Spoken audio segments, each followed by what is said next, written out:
ನಮನ ಸ್ತುತಿ ಸ್ತೋತ್ರಗಳನ್ನು ಸಲ್ಲಿಸುವನಾಗಿದ್ದೇನೆ. ಇವತ್ತು ಮಾತಾಡೋಕ್ಕೆ ಅವಕಾಶ ಕೊಟ್ಟಿರುವಂಥ ನಮ್ಮ ತಂದೆಯಾದ ದೇವರಿಗೆ ಮೊದಲನೇದಾಗಿ ನನ್ನ ಸ್ತುತಿ ಸ್ತೋತ್ರಗಳನ್ನು ಸಲ್ಲಿಸುತ್ತಾ ಸಭೆ ಹಿರಿಯರಿಗೂ ಕೂಡ ನನ್ನ ಕೃತಜ್ಞತೆಗಳನ್ನು ಸಲ್ಲಿಸುವನಾಗಿದ್ದೇನೆ. ಕರ್ತನಲ್ಲಿ ಪ್ರೀತಿಯುಳ್ಳ ಸಹೋದರ ಸಹೋದರಿಯರೇ, ಇವತ್ತು ಸ್ವಲ್ಪ ವಿಷಯಗಳ ಕಾಲ ಸತ್ಯವೇದದಲ್ಲಿ ನಾಬೋತನ ದ್ರಾಕ್ಷಿಯ ತೋಟ ಎಂಬ ವಿಷಯದ ಬಗ್ಗೆ ಮೊದಲನೇ ಅರ್ಸಗಳಲ್ಲಿ ಒಂದು ಸ್ವಲ್ಪ ವಿಷಯಗಳು ಬರೆದಿದೆ. ಅದನ್ನು ನಾವಿವತ್ತು ಓದಿ ಅದನ್ನು ಧ್ಯಾನ ಮಾಡಿ ಅದರಿಂದ ನಾವೇನು ಕಲ್ತ್ಕೊಬೋದು ಅಥವಾ ತಂದೆಯ ದೇವರು ನಮ್ಗೇನು ಪಾಠ ಇದರಲ್ಲಿ ನಮಗೆ ಕೊಟ್ಟಿದ್ದಾರೆ ಅನ್ನೋದನ್ನ ಒಂದು ಸ್ವಲ್ಪ ಕಾಲ ಧ್ಯಾನ ಮಾಡೋಣ ಇದನ್ನ. ಸೊ ಇವತ್ತು ನಾವು 1ನೇ ಅರಸು 21ನೇ ಅಧ್ಯಾಯದಲ್ಲಿ 1ರಿಂದ 16ನೇ ವಚನದಲ್ಲಿ ವಿಶೇಷವಾಗಿ ಅದನ್ನ ಧ್ಯಾನ ಮಾಡೋಣ. ಸೊ ಅದರಲ್ಲಿ ಮೊದಲನೇ ವಚನ ಓದ್ಬೇಕಂತ ಕೇಳ್ಕೊಂತೀನಿ. ಅನಂತರ ಸಂಭವಿಸಿದ್ದೇನೆಂದರೆ, ಇಸ್ರೇಲಿನಲ್ಲಿ ಸಮಾರ್ಯದ ಅರಸನಾದ ಅಹಾಬನ ಅರಮನೆಯ ಹತ್ತಿರ ಇಸ್ರೇಲಿನವನಾದ ನಾಬೋತನೆಂಬ ಮನುಷ್ಯನ ದ್ರಾಕ್ಷಿ ತೋಟವಿತ್ತು. ಸೊ ಇಲ್ಲಿ ನಾವೇನ್ ನೋಡ್ತೀವಿ, ಆಗಿನ ಕಾಲದಲ್ಲಿ ಇಸ್ರಾಯೇಲ್ ದೇಶ ಎರಡು ಭಾಗ ಆಗಿರುತ್ತೆ. ಮೇಲ್ಗಡೆ ಉತ್ತರ ಪ್ರದೇಶಕ್ಕೆ ಇಸ್ರಾಯೇಲ್ ಅಂತ ಹೆಸರಿಟ್ಬಿಟ್ಟು ಅಲ್ಲಿ ಸಮಾರ್ಯ ಅದ್ರ ಕ್ಯಾಪಿಟಲ್ ಆಗಿರುತ್ತೆ. ಅದ್ರ ಕೆಳಗಡೆ ನೀವು ನೋಡೋದಾದ್ರೆ ಜೂಡಾ ಅಂತ ಹೇಳ್ತಾರೆ ಆ ಒಂದು ಪ್ರದೇಶಕ್ಕೆ. ಅದರಲ್ಲಿ ಯೆರೂಸಲೇಮ್ ಅದಕ್ಕೆ ಕ್ಯಾಪಿಟಲ್ ಆಗಿ ಇರುತ್ತೆ. ಈ ಮೇಲ್ಗಡೆ ದೇಶ ಅಂದ್ರೆ ಉತ್ತರ ದೇಶದಲ್ಲಿ ಇಸ್ರಾಯೇಲ್ ಅನ್ನೋ ದೇಶದಲ್ಲಿ ಸಮಾರ್ಯ ಅಂತ ಒಂದು ಊರಲ್ಲಿ ಇರುತ್ತೆ. ಅದು ಕ್ಯಾಪಿಟಲ್ ಆಗಿರೋದ್ರಿಂದ ಆಗಿನ ಕಾಲದಲ್ಲಿ ಇದ್ದಂಥ ಅರಸನ ಹೆಸರು ಅಹಾಬ್ ಅಂತ. ಇಸ್ರಾಯೇಲ್ ದೇಶದ ಅರಸನ ಹೆಸರು ಅಹಾಬ್ ಅಂತ. ಆ ರಾಜ ಅಹಾಬನು ಸಮಾರ್ಯ ಪ್ರದೇಶದಲ್ಲಿ ಅಥವಾ ಸಮಾರ್ಯ ಊರಿನಲ್ಲಿ ಅರಮನೆ ಕಟ್ಕೊಂಡು ಅಲ್ಲಿ ವಾಸ ಮಾಡ್ತಾ ಇರ್ತಾನೆ. ಈ ಸಮಾರ್ಯ ಊರಿಂದ ಒಂದು 20-25 ಮೈಲಿ ದೂರದಲ್ಲಿ ಜೆಜ್ರೀಲ್ ಅಂತ ಒಂದು ಹಳ್ಳಿ ಇರುತ್ತೆ. ಯೆಜ್ರೀಲ್ ಅಂತ ನಾವು ನೋಡ್ದಂಗೆ ಆ ಊರಲ್ಲಿ ಒಬ್ಬ ನಾಬೋತ್ ಅಂತ ಒಬ್ಬ ಮನುಷ್ಯ ವಾಸ ಮಾಡ್ತಾ ಇರ್ತಾನೆ. ಆ ನಾಬೋತ್ ವಾಸ ಮಾಡೋ ಜಾಗದಲ್ಲಿ ಆತನಿಗೆ ಒಂದು ದ್ರಾಕ್ಷಿಯ ತೋಟ ಇರುತ್ತೆ ಅಂತ ನಾವು ನೋಡ್ತೀವಿ. ಸೊ ಈ ಎರಡು ಜಾಗಕ್ಕೂ ನಾವು ನೋಡೋದಾದ್ರೆ ಒಂದು 25ರಿಂದ ಒಂದು 30 ಮೈಲಿ ದೂರ ಇರುತ್ತೆ. ಬಟ್ ಅರಮನೆ ಇರೋದು ಸಮಾರ್ಯದಲ್ಲಿ. ಸೊ ಅಹಾಬನ್ ಯಾವಾಗಲೂ ಅಲ್ಲೇ ಇರ್ತಾರೆ. ಬೇರೆ ಸತಿ ಯಾವಾಗಾದ್ರೂ ಅಥವಾ ಚಳಿಗಿಳಿ ಜಾಸ್ತಿ ಆದಾಗ ಏನು ಮಾಡೋರು, ಅವ್ರು ಯೆಜ್ರೀಲ್ ಎಂಬ ಜಾಗದಲ್ಲಿ ಬಂದ್ಬಿಟ್ಟು ಅಲ್ಲಿ 1-2 ತಿಂಗಳು ಇದ್ಬಿಟ್ಟು ಅಲ್ಲಿ ವಿಶ್ರಮ ತಗೊಂಡು ಅಲ್ಲಿ ವಾಪಸ್ ಹೋಗೋರು. ಸೊ ಈ ಒಂದು ಅಧ್ಯಾಯದಲ್ಲಿ ನಾವು 5 ಭಾಗಗಳು ನೋಡ್ತೀವಿ. ಆ 5 ಭಾಗಗಳಲ್ಲಿ ಆ ನಾಬೋತನ ದ್ರಾಕ್ಷಿಯ ತೋಟ ಇರುತ್ತೆ. ಅಹಾಬ್ ಅದನ್ನ ನೋಡ್ತಾರೆ, ಅದು ಬೇಕು ಅಂತ ಅವ್ರಿಗೆ ಆಸೆ ಆಗುತ್ತೆ. ಅದರಿಂದ ಅವ್ರು ಏನೇನು ಕೆಲ್ಸಗಳು ಮಾಡ್ತಾರೆ ಅಂತ ಒಂದು ಪಾಯಿಂಟ್ ನಾವು ನೋಡೋಣ. ಇನ್ನೊಂದರಲ್ಲಿ ಈ ಒಂದು ಅಧ್ಯಾಯದಲ್ಲಿ ಕೆಲವು ವ್ಯಕ್ತಿಗಳ ಬಗ್ಗೆ ಕೂಡ ನಾವು ಧ್ಯಾನ ಮಾಡೋಣ. ಅದು ಅಹಾಬ್ ಬಗ್ಗೆ, ಜೊತೆಗೆ ಆತನ ಜೊತೆ ಇದ್ದಂಥ ಹೆಂಡತಿ, ಅದ್ರ ಜೊತೆಗೆ ಆ ಜೆಜ್ರೀಲ್ ಎಂಬ ಊರಲ್ಲಿ ಇದ್ದಂಥ ನಾಬೋತ್ ಎಂಬ ವ್ಯಕ್ತಿ, ಅದ್ರ ಜೊತೆಗೆ ಅಲ್ಲಿದ್ದ ಹಿರಿಯರು, ಇವರೆಲ್ಲರ ಒಂದು ಗುಣಲಕ್ಷಣಗಳನ್ನ ಕೂಡ ನಾವು ಒಂದು ಸ್ವಲ್ಪ ಸಂಕ್ಷಿಪ್ತವಾಗಿ ಧ್ಯಾನ ಮಾಡೋಣ ಇವತ್ತು. ಸೊ ಅದು ಮುಂದೆ ನೋಡ್ಬೇಕಾದ್ರೆ ಅದೇ ಅಧ್ಯಾಯದಲ್ಲಿ 1ನೇ ಅರಸು 21 2-3ನೇ ವಚನ ಓದ್ಬೇಕಂತ ಕೇಳ್ಕೊಂತೀನಿ. ಆಹಾಬನು ನಾಬೋತನಿಗೆ, ನಿನ್ನ ದ್ರಾಕ್ಷಿ ತೋಟವನ್ನು ನನಗೆ ಕೊಡು, ಅದು ನನ್ನ ಅರಮನೆಯ ಹತ್ತಿರವಿರುವುದರಿಂದ ಅದನ್ನು ಕಾಯಿ ಪಲ್ಯದ ತೋಟವನ್ನಾಗಿ ಮಾಡಿಕೊಳ್ಳುವೆನು. ಅದಕ್ಕೆ ಬದಲಾಗಿ ನಿನಗೆ ಅದಕ್ಕಿಂತ ಉತ್ತಮವಾದ ತೋಟವನ್ನು ಕೊಡುತ್ತೇನೆ. ಅದು ಬೇಡವಾದರೆ ಕ್ರಯವನ್ನು ಕೊಡುತ್ತೇನೆ ಎಂದು ಹೇಳಿದನು. ಅದಕ್ಕೆ ನಾಬೋತನು, ನಾನು ಪಿತ್ರಾರ್ಜಿತ ಸ್ವಾಸ್ಥ್ಯವನ್ನು ನಿನಗೆ ಮಾರದಂತೆ ಯೆಹೋವನು ನನ್ನನ್ನು ತಡೆಯಲಿ ಎಂದು ಉತ್ತರ ಕೊಟ್ಟನು. ಸಾಕು. ಸೊ ಇಲ್ಲಿ ಆಗ್ಲೇ ಹೇಳ್ದಂಗೆ ಇಸ್ರೇಲಲ್ಲಿ ಒಂದು ದ್ರಾಕ್ಷಿ ತೋಟ ಇರುತ್ತೆ. ಅದು ನಾಬೋತ್ ಅದ್ರ ಯಜಮಾನ. ಸೊ ಅದ್ರ ಪಕ್ಕದಲ್ಲೇನೆ ಅಹಾಬನ ಅರಮನೆ ಇರುತ್ತೆ. ಸೊ ಒಂದ್ ದಿವಸ ಈ ಅಹಾಬಲ್ಲಿ ಓಡಾಡುವಾಗ ಅವ್ರಿಗೆ ಈ ತೋಟನ ನೋಡ್ತಾರೆ, ದ್ರಾಕ್ಷಿ ತೋಟ ನೋಡ್ತಾರೆ. ಅವ್ರಿಗೆ ತುಂಬಾ ಇಷ್ಟ ಆಗುತ್ತೆ. ಜೊತೆಗೆ ಆ ಇಸ್ರೇಲಲ್ಲಿ ಇದ್ದಿದ್ದವ್ರು ಅವ್ರ ಅರಮನೆ ಅಥವಾ ಅವ್ರು ವಾಸ ಮಾಡ್ತಾ ಇದ್ದಿದ್ದ ಮನೆ ಅದ್ರ ಪಕ್ಕದಲ್ಲೇ ತೋಟ ಇರುತ್ತೆ. ಸೊ ಅವ್ರು ನೋಡ್ಬಿಟ್ಟು ತಲೆಗೆ ಒಂದು ಉಳಿಯುತ್ತೆ. ಫಸ್ಟ್ ಅದನ್ನ ನೋಡಿದ ತಕ್ಷಣ ಅದು ಒಳ್ಳೆ ತೋಟ ಚೆನ್ನಾಗಿರೋದ್ರಿಂದ ಅವ್ರಿಗೆ ಆಸೆ ಆಗುತ್ತೆ, ಇದನ್ನ ನಾನು ಮಾಡ್ಕೊಬೇಕು, ಇದನ್ನ ನಾನು ಕೊಂಡ್ಕೊಂಡ್ಬಿಟ್ಟು ನನಗೆ ಬೇಕಾಗಿರುವಂತ ತರಕಾರಿ ಅಥವಾ ಹಣ್ಣು ಇದು ಯಾವ್ದಾದ್ರು ಒಂದಷ್ಟು ಬೀಜಗಳು ಹಾಕ್ಬಿಟ್ಟು ಗಿಡ ಬೆಳೆಸ್ಬಿಟ್ಟು ಅದರಿಂದ ನಾನು ತಿನ್ಕೊಂಡು ನಾನು ಸಂತೋಷವಾಗಿರ್ಬೇಕು ಅನ್ನೋ ಒಂದು ಆಸೆ ಹುಟ್ಟುತ್ತೆ ಇವ್ರಿಗೆ. ಸೊ ಅದಾಗಿದ ತಕ್ಷಣ ಅವ್ರು ವಿಚಾರಣೆ ಮಾಡಿದಾಗ ಅವ್ರಿಗೆ ಗೊತ್ತಾಗುತ್ತೆ ಆ ಒಂದು ದ್ರಾಕ್ಷಿ ತೋಟ ನಾಬೋತ್ ಎಂಬ ಒಬ್ಬ ಮನುಷ್ಯನಿಗೆ ಸೇರಿದ್ದದು ಅಂತ. ಸೊ ಏನ್ ಮಾಡ್ತಾರೆ, ನಾಬೋತ್ ಅನ್ನೋ ಮನುಷ್ಯನ ಒಂದ್ ದಿವಸ ಭೇಟಿ ಮಾಡೋಣ ಅಂತ ಅವ್ರ ಹತ್ರ ಇರೋರ ಹತ್ರ ಸೇವಕರಿಗೆ ಹೇಳ್ಬಿಟ್ಟು ಅವನ್ನ ಒಂದ್ ದಿವಸ ಮೀಟ್ ಮಾಡ್ಬಿಟ್ಟು ಮಾತಾಡೋಣ ಅಂದ್ಬಿಟ್ಟು ಒಂದ್ ದಿವಸ ಪ್ಲಾನ್ ಮಾಡ್ಕೊಂಡು ಅಪಾಯಿಂಟ್ಮೆಂಟ್ ತಗೊಂಡು ಹೋಗಿ ಅವ್ರ ಹತ್ರ ಮಾತಾಡ್ತಾರೆ. ಸೊ ಮಾತಾಡಿದಾಗ ಅವ್ರಿಗೆ ಹೇಳ್ತಾರೆ, ನಿನ್ನ ಹತ್ರ ಈ ದ್ರಾಕ್ಷಿ ತೋಟ ಇರೋದು ನನಗೆ ತುಂಬಾ ಇಷ್ಟ ಆಗಿದೆ. ಸೊ ನಾನೇನ್ ಮಾಡ್ತೀನಿ ಅಂದ್ರೆ, ನೀನ್ ನನಗೆ ಈ ತೋಟನ ನನಗೆ ಕೊಡು, ಈ ದ್ರಾಕ್ಷಿ ತೋಟ. ನಾನು ನಿನಗೆ ಇನ್ನೊಂದು ದ್ರಾಕ್ಷಿ ತೋಟ ಕೊಡ್ತೀನಿ, ಬಟ್ ಬೇರೆ ಜಾಗದಲ್ಲಿ ಕೊಡ್ತೀನಿ. ಇದಕ್ಕಿಂತ ಇದ್ರಷ್ಟು ಚೆನ್ನಾಗಿರೋದೇ ಕೊಡ್ತೀನಿ ಅಥವಾ ಇದಕ್ಕಿಂತ ಚೆನ್ನಾಗಿರೋದೇ ಕೊಡ್ತೀನಿ, ತಗೋ. ಇದೆರಡು ಬೇಡ ಅಂದರೆ ನಾನು ನಿನಗೆ ಅದ್ರ ತಕ್ಕಂತೆ ಎಷ್ಟು ಹಣ ಬರುತ್ತೋ ಅಷ್ಟನ್ನು ನಾನು ಕೊಡ್ತೀನಿ, ಬಟ್ ನನಗೆ ಈ ದ್ರಾಕ್ಷಿ ತೋಟ ನಾನು ಕೊಟ್ಬಿಡು ಅಂತ ಹೇಳ್ತಾರೆ. ಸೊ ಇವಾಗ ನಾವು ಹಿಸ್ಟ್ರಿ ಬಗ್ಗೆ ನೋಡಿದಾಗ ನಾಬೋತ್ ಎಂಥ ವ್ಯಕ್ತಿ ಅಂದರೆ ಆತನು ತುಂಬ ಶ್ರೀಮಂತನಲ್ಲ ಅಥವಾ ತುಂಬ ಆಸ್ತಿ ಇಟ್ಕೊಂಡವನಲ್ಲ. ಆತನ ಹತ್ರ ಒಂದು ದ್ರಾಕ್ಷಿ ತೋಟ ಇತ್ತು, ಅದರಲ್ಲಿ ಏನೋ ಒಂದಷ್ಟು ಬೆಳೆಸ್ತಾ ಇದ್ರು. ಆ ಬೆಳೆ ಬಂದಿದ್ದನ್ನ ಅದನ್ನ ಮಾರ್ಕೊಂಡು ಅವ್ರು ತಿನ್ಕೊಂಡು ಹೋಗ್ತಾ ಇದ್ರು. ಸೊ ಎಷ್ಟು ಬೆಳೀತಾ ಇತ್ತು, ಎಷ್ಟು ಬರ್ತಾ ಇತ್ತು ಅವ್ರಿಗೆ, ಅಷ್ಟೇ ಅದರಲ್ಲಿ ನಡೀತಾ ಇತ್ತು. ಅವ್ರಿಗೆ ಜಾಸ್ತಿ ಅಷ್ಟೊಂದು ಆಸೆ ಅನ್ನೋದಿರಲಿಲ್ಲ. ಇನ್ನೊಂದು ನಾವೇನು ನೋಡ್ತೀವಿ ಅಂದರೆ ನಾಬೋತನ ಬಗ್ಗೆ, ಅವ್ರಿಗೆ ಈ ಹಿರಿಯರು ಅಂದರೆ ಆಗಿನ ಕಾಲದಲ್ಲಿ ಇದ್ದಂಥ ರಾಜರು ಅಥವಾ ದೊಡ್ಡ ದೊಡ್ಡ ಮಂತ್ರಿಗಳು, ಈ ವ್ಯಕ್ತಿಗಳು, ಅವ್ರ ಹತ್ರ ನಾನು ಸೇರಬೇಕು, ಅವ್ರ ಹತ್ರ ನಾನು ಸಂಬಂಧ ಮಾಡ್ಕೊಬೇಕು, ಅವ್ರ ಹತ್ರ ಒಂದು ರಿಲೇಷನ್ಶಿಪ್ ಮೇಂಟೈನ್ ಮಾಡಬೇಕು ಅನ್ನೋ ಆಸೆ ಇರಲ್ಲ. ಮುಂದೆ ನಾವು ನೋಡ್ತೀವಿ ನಾಬೋತ್ ಒಬ್ಬ ದೇವ್ರ ಭಕ್ತ, ದೇವ್ರ ಕಂಡ್ರೆ ಭಯ ಭಕ್ತಿ ಇರೋದು. ಅವ್ರದ್ದಾಯ್ತು, ಅವ್ರ ಕೆಲಸ ಆಯಿತು, ಅವ್ರು ವ್ಯವಸಾಯ ಮಾಡ್ಕೊಂಡು ಆ ಇದರಲ್ಲಿ ತೋಟದಲ್ಲಿ ಏನು ಬರ್ತಾಯಿತ್ತೋ ಅದನ್ನು ತಿನ್ಕೊಂಡು ದೇವ್ರ ಹತ್ರ ಭಯ ಭಕ್ತಿ ಅಂತ ಇಟ್ಕೊಂಡಿದ್ರು. ಸೊ ಇವಾಗ ಈ ಒಂದು ಅರಸನಾದ ಆಹಾಬ್ ಬಂದ್ಬಿಟ್ಟು ನಾಬೋತ್ಗೆ ಹೇಳ್ತಾರೆ, ನೋಡಿ ಈ ಥರ ನಾನೊಂದು ನಿನಗೆ ಮಾಡ್ಕೊಡ್ತೀನಿ, ನಿನ್ನ ತೋಟನ ನನಗೆ ಕೊಟ್ಬಿಡು, ನಾನು ನಿನಗೆ ಬೇರೆ ತೋಟ ಕೊಡ್ತೀನಿ, ಇಲ್ಲ ಅಂದರೆ ನಾನು ನಿನಗೆ ಹಣ ಕೊಡ್ತೀನಿ ಅಂತ. ಬಟ್ ಆದರೆ ನಾಬೋತ್ ಏನು ಹೇಳ್ಬಿಡ್ತಾರೆ, ಇಲ್ಲಪ್ಪ ನನ್ನ ಕೈನಲ್ಲಿ ಇದಾಗಲ್ಲ, ತಂದೆಯ ದೇವರೇ ಇದನ್ನ ಇದು ಮಾಡಲಿ, ಇದು ತಪ್ಪಿಸ್ಲಿ ಅಂತ ಹೇಳೋದನ್ನ ನಾವು ನೋಡ್ತೀವಿ. ಸೊ ಈ ಒಂದು ವಿಷಯನ ಏನಕ್ಕೆ ಹೇಳ್ತಾರೆ, ಅಥವಾ ಈ ಆಸ್ತಿನ ನಾನು ಏನಕ್ಕೆ ಕೊಡಲ್ಲ ಅಂತ ಹೇಳ್ತಾರೆ ಅಂದರೆ, ಸತ್ಯವೇದದಲ್ಲಿ ಒಂದು ಆಜ್ಞೆ ಇತ್ತು. ಏನಂದ್ರೆ ಇಸ್ರಾಯೇಲ್ ದೇಶ ಅಂದರೆ ಆ ಭೂಮಿ ಎಲ್ಲ ಇರೋದು ಅದು ದೇವ್ರಿಗೆ ಸೇರಿದ್ದು. ದೇವರು ಅದ್ರ ನಿಜವಾದ ಓನರ್, ಜನರಲ್ಲ. ಜನರು ಅಲ್ಲಿ ಬಂದಿರೋರು ಮಾತ್ರ ವಾಸ ಮಾಡೋರು. ಸೊ ಇಸ್ರಾಯೇಲ್ ದೇಶದಲ್ಲಿ ಇರೋರೆಲ್ಲ ಅಲ್ಲಿ ಮಾತ್ರ ವಾಸ ಮಾಡೋರು. ಆದರೆ ಆ ಭೂಮಿ, ಆ ದೇಶ, ಆ ನೆಲ ಅದೆಲ್ಲ ಇದ್ದಿದ್ದು ತಂದೆಯ ದೇವ್ರಿಗೆ ಸೇರಿರುತ್ತೆ. ಸೊ ದೇವ್ರು ಏನು ಮಾಡ್ತಾರೆ, ಇಸ್ರಾಯೇಲ್ ದೇಶದವ್ರಿಗೆ ಒಂದು ಆಜ್ಞೆ ಕೊಡ್ತಾರೆ, ನೀವು ಯಾವುದೇ ಕಾರಣಕ್ಕೂ ಆ ಭೂಮಿನ ನೀವು ಬೇರೆಯವ್ರಿಗೆ ಮಾರಬಾರ್ದು. ಸಾಲ ತೀರಿಸ್ಬೇಕು, ತುಂಬ ಕಷ್ಟ ಇದೆ, ಆಗದೇ ಇಲ್ಲ ಅನ್ನೋ ಟೈಮಲ್ಲಿ ಮಾತ್ರ ನೀವು ಮಾರಬೇಕು, ಇಲ್ಲದೇ ಇದ್ರೆ ನೀವು ಮಾರಂಗಿಲ್ಲ ಅಂತ ಒಂದು ಆಜ್ಞೆ ಕೊಟ್ಟಿರ್ತಾರೆ. ಇದನ್ನು ನಾವು ಯಾಜಕಕಾಂಡ 25ನೇ ಅಧ್ಯಾಯ 23ನೇ ವಚನದಲ್ಲಿ ನೋಡೋಣ. Leviticus 25th chapter verse 23.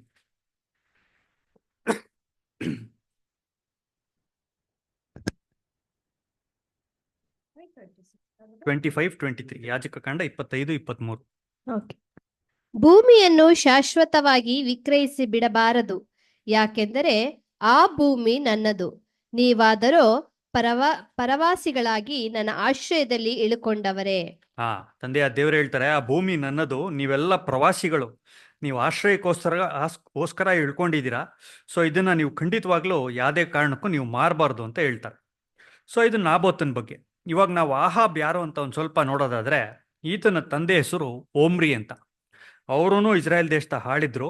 ಅವ್ರು ತೀರೋಗಿದ ನಂತರ ಆಹಾಬ್ ಬಂದ್ಬಿಟ್ಟು ಆಳೋದಿಕ್ಕೆ ಶುರು ಮಾಡ್ತಾರೆ.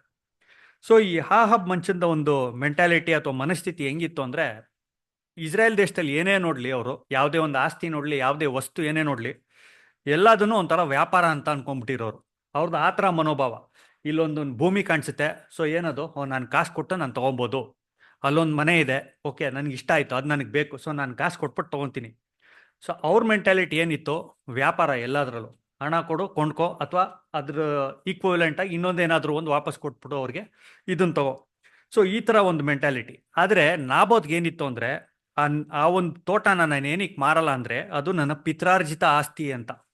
ಅಂದರೆ ತಂದೆ ತಾಯಿ, ತಾತ ಅಜ್ಜಿ, ಮುತ್ತಾತ ಅವ್ರ ಕಡೆಯಿಂದ ಬಂದಿರೋ ಆಸ್ತಿ. ಸೊ ಇದನ್ನ ನಾನು ನಿನಗೆ ಅಷ್ಟು ಸಲೀಸಾಗಿ ಕೊಡಲ್ಲ. ಒಂದು ಸೆಕೆಂಡು, ದೇವ್ರು ಕೊಟ್ಟಿರೋ ಆಜ್ಞೆ, ಆ ಆಜ್ಞೆನ ನಾನು ಮೀರಬಾರ್ದು. ಸೊ ಇದೆರಡು ನೀವು ನೋಡೋದಾದ್ರೆ ಒಂಥರ ಕಾಂಟ್ರಾಸ್ಟಿಂಗ್ ಆಗಿರುತ್ತೆ. ಅಂದರೆ ಒಂದು ಎರಡು ಡಿಫ್ರೆಂಟ್ ಆಪೋಸಿಟ್ ಆಗಿರುತ್ತೆ. ನಾಬೋತ್ಗೆ ತುಂಬ ಇಷ್ಟ, ಆಸ್ತಿ ನಾನು ಕೊಡೋದಿಕ್ಕಾಗಲ್ಲ ಅಂತಾರೆ. ಬಟ್ ಆಹಾಬ್ಗೆ ಏನಂದರೆ, ಏನೇ ಕಣ್ಣು ಕಾಣಿಸಿದ್ರು ಎಲ್ಲ ಒಂಥರ ವ್ಯಾಪಾರ, ಅವನಿಗೆ ಕಾಸು ಕೊಟ್ಬಿಟ್ಟು ನಾನು ತೊಗೊಂಡ್ಬಿಡ್ಬೋದು ಅಂತ ಆ ಒಂದು ಮನೋಭಾವದಲ್ಲಿ ಇರ್ತಾರೆ. ಸೊ ಒಬ್ಬರಿಗೆ ಅದು ಒಂದು ಪಿತ್ರಾರ್ಜಿತ ಆಸ್ತಿ, ಇನ್ನೊಬ್ಬರಿಗೆ ಅದು ಒಂದು ಪೊಸೆಷನ್ ಅಂತಾರೆ, ಅಥವಾ ಕೊಂಡ್ಕೊಳ್ಳೋ ಒಂದು ಬುದ್ಧಿ ಇರುತ್ತೆ. ಸೊ ಇದಾದ ನಂತರ ಏನಾಗುತ್ತೆ, ಇಲ್ಲಿ ಇವಾಗ ಇಸ್ರಾಯೇಲ್ ದೇಶಕ್ಕೆ ಹೇಗೆ ಅರಸರು ಬಂದರು ಅಂತ ನಾವು ನೋಡೋಣ. ಸಮುವೇಲ್ ಒಂದು ಪ್ರವಾದಿಯಾಗಿರ್ತಾರೆ. ಸೊ ಸಮುವೇಲ್ ಪ್ರವಾದಿಯಾಗಿರೋ ಟೈಮಲ್ಲಿ ಅವರು ಒಬ್ರು ಪ್ರವಾದಿಯಾಗಿರ್ತಾರೆ, ಜೊತೆ ಒಂಥರ ನ್ಯಾಯಸ್ಥಾಪಕರಾಗಿರ್ತಾರೆ. ಅಲ್ಲಿ ಏನೇ ಕಷ್ಟ ಸಂಕಟಗಳು ಬಂದರೂ ತಂದೆಯ ದೇವ್ರಿಗೆ ಹೋಗ್ಬಿಟ್ಟು ಅವ್ರ ಕಷ್ಟಗಳನ್ನ ಹೇಳ್ಕೊಂಡು ಇಸ್ರಾಯೇಲ್ ದೇಶಕ್ಕವ್ರನ್ನೇ ಆ ಒಂದು ಸಂತೈಸುವಂಥ ಕೆಲಸ ಮಾಡ್ತಾ ಇರ್ತಾರೆ. ಒಂದು ಸಮಯ ಬರುತ್ತೆ, ಸಮಯ ಬಂದಾಗ ಏನಾಗುತ್ತೆ, ಇಸ್ರಾಯೇಲ್ ದೇಶದವ್ರು ಹೋಗ್ಬಿಟ್ಟು ಸಮುವೇಲನ ಹತ್ರ ನಮಗೊಂದು ರಾಜನ ಕೊಡು ಅಂತ ಕೇಳ್ತಾರೆ. ಇದನ್ನು ನಾವು ಸತ್ಯವೇದದಲ್ಲಿ 1ನೇ ಸಮುವೇಲ 8ನೇ ಅಧ್ಯಾಯ ವಚನ 4ರಿಂದ 6ರಲ್ಲಿ ನೋಡೋಣ. 1ನೇ ಸಮುವೇಲ ಅಧ್ಯಾಯ 8 ವಚನ 4ರಿಂದ 6. ಇಸ್ರಾಯೇಲ್ಯರ ಹಿರಿಯರೆಲ್ಲರೂ ಕೂಡಿಕೊಂಡು ರಾಮಾದಲ್ಲಿದ್ದ ಸಂವೇಲನ ಬಳಿಗೆ ಬಂದು ಆತನಿಗೆ, ನೀನಂತೂ ಮುದುಕನಾದಿ, ನಿನ್ನ ಮಕ್ಕಳು ನಿನ್ನ ಮಾರ್ಗದಲ್ಲಿ ನಡೆಯುವುದಿಲ್ಲ. ಆದದರಿಂದ ಬೇರೆ ಎಲ್ಲಾ ಜನಾಂಗಗಳಿಗಿರುವಂತೆ ನಮಗೂ ಒಬ್ಬ ಅರಸನನ್ನು ನೇಮಿಸು, ಅವನೇ ನಮ್ಮ ನ್ಯಾಯಸ್ಥಾಪಕನಾಗಿರಲಿ ಅಂದರು. ಸೊ ಇಲ್ಲಿ ಇಸ್ರೇಲ್ ದೇಶದವ್ರು ಏನ್ ಕೇಳ್ತಾರೆ ಅಂದ್ರೆ, ನಮ್ಮ ರಾಜ್ಯಕ್ಕೂ ನಮ್ಮ ದೇಶಕ್ಕೂ ಒಂದು ಅರಸ ಕೊಡು ಅಂತ. ಅಲ್ಲಿವರೆಗೂ ಇಸ್ರಾಯೇಲ್ ದೇಶದಲ್ಲಿ ಅರಸ ಅನ್ನೋದು ಕಾನ್ಸೆಪ್ಟೇ ಇರಲ್ಲ, ರಾಜ ಅಂತ ಯಾರೂ ಇರಲ್ಲ. ಅವ್ರಿಗಿರೋ ಒಬ್ಬರೇ ರಾಜ ಯಾರು ಅಂದ್ರೆ ತಂದೆಯಾದ ಯೆಹೋವ ದೇವರು. ಅವರೇ ಅವ್ರನ್ನ ಆಳ್ತಾ ಇರ್ತಾರೆ, ಅವರೇ ಅವ್ರನ್ನ ಇಲ್ಲಿವರೆಗೂ ನಡ್ಸ್ಕೊಂಡ್ ಬಂದಿರ್ತಾರೆ. ಆದರೆ ಇಸ್ರೇಲ್ ದೇಶದವ್ರಿಗೆ ಆ ಸಮಯದಲ್ಲಿ ಏನಾಗುತ್ತೆ, ಸುತ್ತಮುತ್ತ ದೇಶದಲ್ಲಿ ಇರೋರ್ನೆಲ್ಲರನ್ನೂ ನೋಡ್ತಾರೆ. ನೋಡಿದಾಗ ಏನಾಗುತ್ತೆ, ಒಂದೊಂದು ದೇಶದಲ್ಲೂ ಒಬ್ಬೊಬ್ಬ ಅರಸ ಅಂತ ಇರ್ತಾನೆ. ಸೊ ಅದಕ್ಕೆ ಅವ್ರು ಏನು ಮಾಡ್ತಾರೆ, ಸಮುವೇಲ್ ಹತ್ರ ಬಂದ್ಬಿಟ್ಟು, ನಿನಗೆ ವಯಸ್ಸಾಯ್ತು, ನೀನು ಹೋದ ನಂತರ ನಮ್ಗೆ ಯಾರೂ ಇಲ್ಲ, ಸೊ ನಮ್ಗೆ ಏನು ಮಾಡ್ಬಿಡು, ನೀನು ಹೋಗೋದಕ್ಕಿಂತ ಮುಂಚೆ ನಮಗೆ ಒಂದು ರಾಜನ ಕೊಟ್ಬಿಡು, ನಮಗೊಂದು ಅರಸನ ಕೊಡಿಸ್ಬಿಡು. ಯಾವ ಥರ ಸುತ್ತಮುತ್ತ ಇರೋ ದೇಶಗಳು ಹೇಗಿದೆಯೋ ಅದೇ ಥರ ನಮಗೊಂದು ಅರಸನ ಕೊಟ್ಬಿಡು ಅಂತ ಹೇಳ್ತಾರೆ. ಸೊ ಇದ್ರ ಮುಂದೆ ನೀವು ನೋಡ್ಕೊಂಡು ಹೋದಾಗ ಸಮುವೇಲಿಗೆ ತುಂಬ ಬೇಜಾರಾಗುತ್ತೆ ಈ ವಿಷಯ ಕೇಳಿ. ಸೊ ಅವ್ರೇನು ಮಾಡ್ತಾರೆ, ಆ ಸಮಯದಲ್ಲಿ ತಂದೆಯ ದೇವ್ರ ಹತ್ರ ಹೋಗ್ಬಿಟ್ಟು, ನೋಡು ದೇವ್ರೆ ಈ ಥರ ಕೇಳ್ತಾ ಇದ್ದಾರೆ ಅಂತ. ಆವಾಗ ನೀವು ಮುಂದೆ ಓದ್ಬೋದು, ಅದನ್ನ ಓದ್ಕೊಂಡೋಗಿ ಮನೇಲಿ. ಸೊ ಅವಾಗ ತಂದೆಯ ದೇವ್ರು ಹೇಳ್ತಾರೆ, ನೀನು ಬೇಜಾರು ಪಟ್ಕೊಂಬೇಡ, ಅವ್ರು ನಿನ್ನನ್ನು ನಿರಾಕರಿಸಿಲ್ಲ, ಆದರೆ ನನ್ನನ್ನು ನಿರಾಕರಿಸಿದ್ದಾರೆ. ಇಲ್ಲಿವರೆಗೂ ನಾನು ಅವ್ರಿಗೆ ಅರಸನಾಗಿದ್ದೆ, ಆದರೆ ನನ್ನನ್ನೇ ಅವ್ರು ಬೇಡ ಅಂದಿದ್ದಾರೆ. ಜೊತೆಗೆ ಸುತ್ತಮುತ್ತ ಇರೋ ದೇಶಗಳನ್ನ ನೋಡಿ ಅವರು ಒಂದು ಅರಸನ ಕೇಳ್ತಾ ಇದ್ದಾರೆ.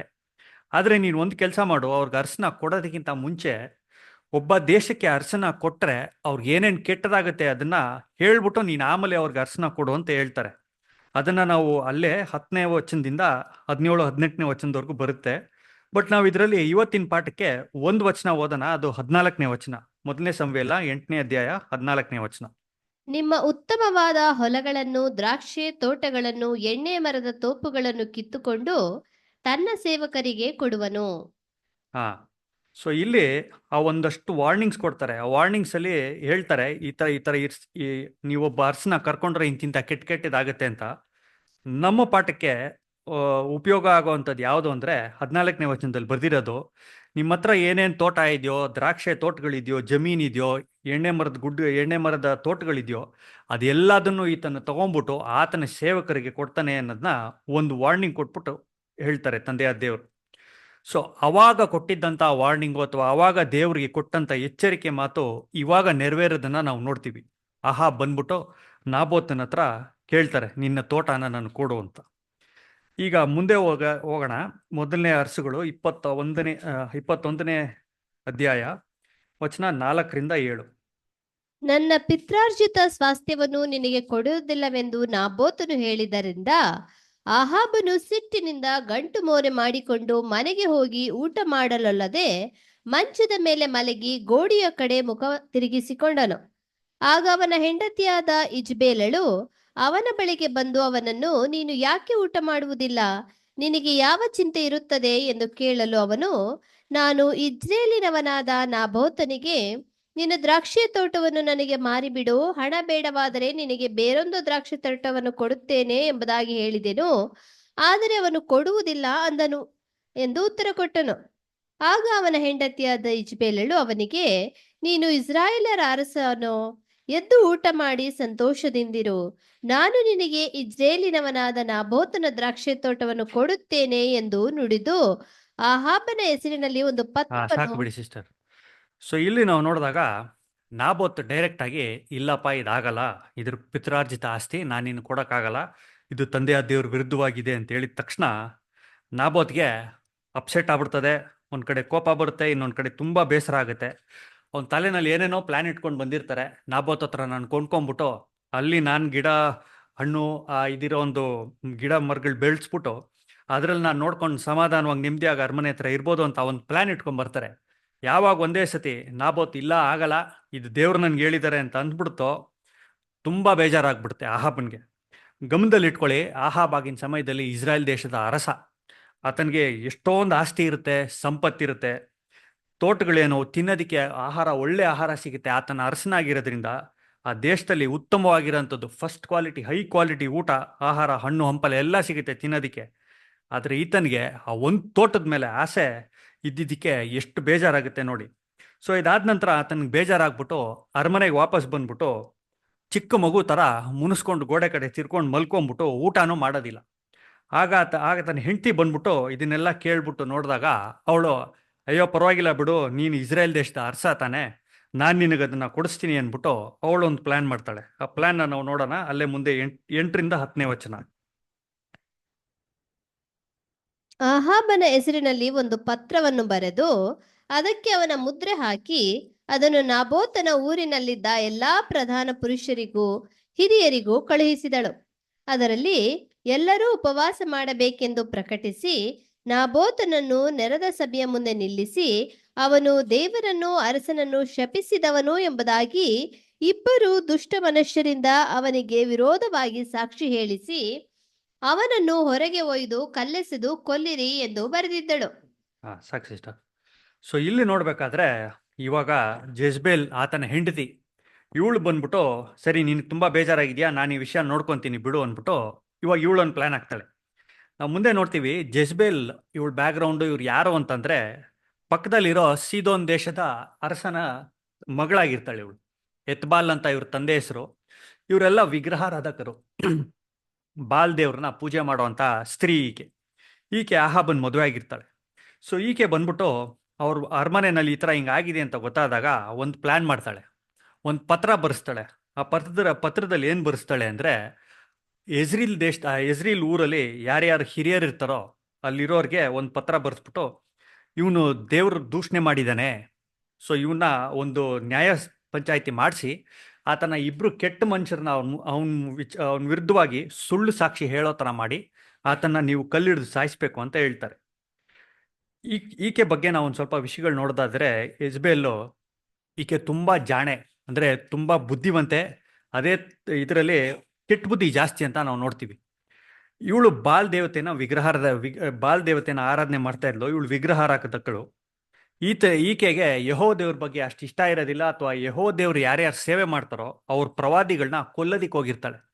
ನೀವು ಹಿಂದೆ ಮುಂದೆ ನೋಡಿದಾಗ ಸತ್ಯವೇದದಲ್ಲಿ ಇದೇ ಅಧ್ಯಾಯದಲ್ಲಿ ಎಲಿಯಾ ಎಂಬ ಒಬ್ಬ ಪ್ರವಾದಿ ಇರ್ತಾನೆ. ಆ ಪ್ರವಾದಿನ ಸಾಯಿಸಕ್ಕೆ ಹೋಗಿರ್ತಾಳೆ ಇವಳು ಯೆಜ್ಬೇಲಳು. ಸೊ ಈ ಥರ ಕೆಲ್ಸಗಳು ಮಾಡಿರೋಳು. ಸೊ ಇವಳು ಏನು ಮಾಡ್ತಾಳೆ ಅಂದರೆ, ಇವಳು ಗೊತ್ತಿರುತ್ತೆ ಇಸ್ರೇಲ್ ದೇಶದಲ್ಲಿ ಇರೋರಿಗೆಲ್ಲ ತಂದೆಯ ದೇವ್ರ ಬಗ್ಗೆ ತುಂಬ ಪ್ರೀತಿ ಇದೆ ಅಂತ. ಸೊ ಇವಾಗ ನಾನು ಆ ಒಂದು ದ್ರಾಕ್ಷೆ ತೋಟನ ನಾಬೋತಿಂದ ಕಿತ್ಕೊಬೇಕು ಅಂತಂದರೆ ನಾನು ಏನು ಮಾಡ್ಬೇಕಂದ್ರೆ ದೇವ್ರಿಗಿರೋ ಪ್ರೀತಿನೇನೆ ಇವ್ರ ವಿರುದ್ಧವಾಗಿ ತಿರುಗಿಸ್ಬೇಕು ಅಂತ ಇವಳು ಮಾಡ್ತಾಳೆ. ಸೊ ಮೊದಲನೇದಾಗಿ ಇವಳು ಏನು ಮಾಡ್ತಾಳೆ, ಒಂದು ಪತ್ರ ಬರೆಯುವಾಗ ಆ ಪತ್ರದಲ್ಲಿ ಏನು ಬರೆಸ್ತಾಳವಳು, ನೀವಲ್ಲಿ ಉಪವಾಸ ಮಾಡಿ ಅಂತ ಹೇಳ್ತಾರೆ ನೋಡಿ. 9ನೇ ವಚನದಲ್ಲಿ ನೀವು ಫಸ್ಟು ಉಪವಾಸ ಮಾಡಿ ಅಂತ ಹೇಳ್ತಾರೆ.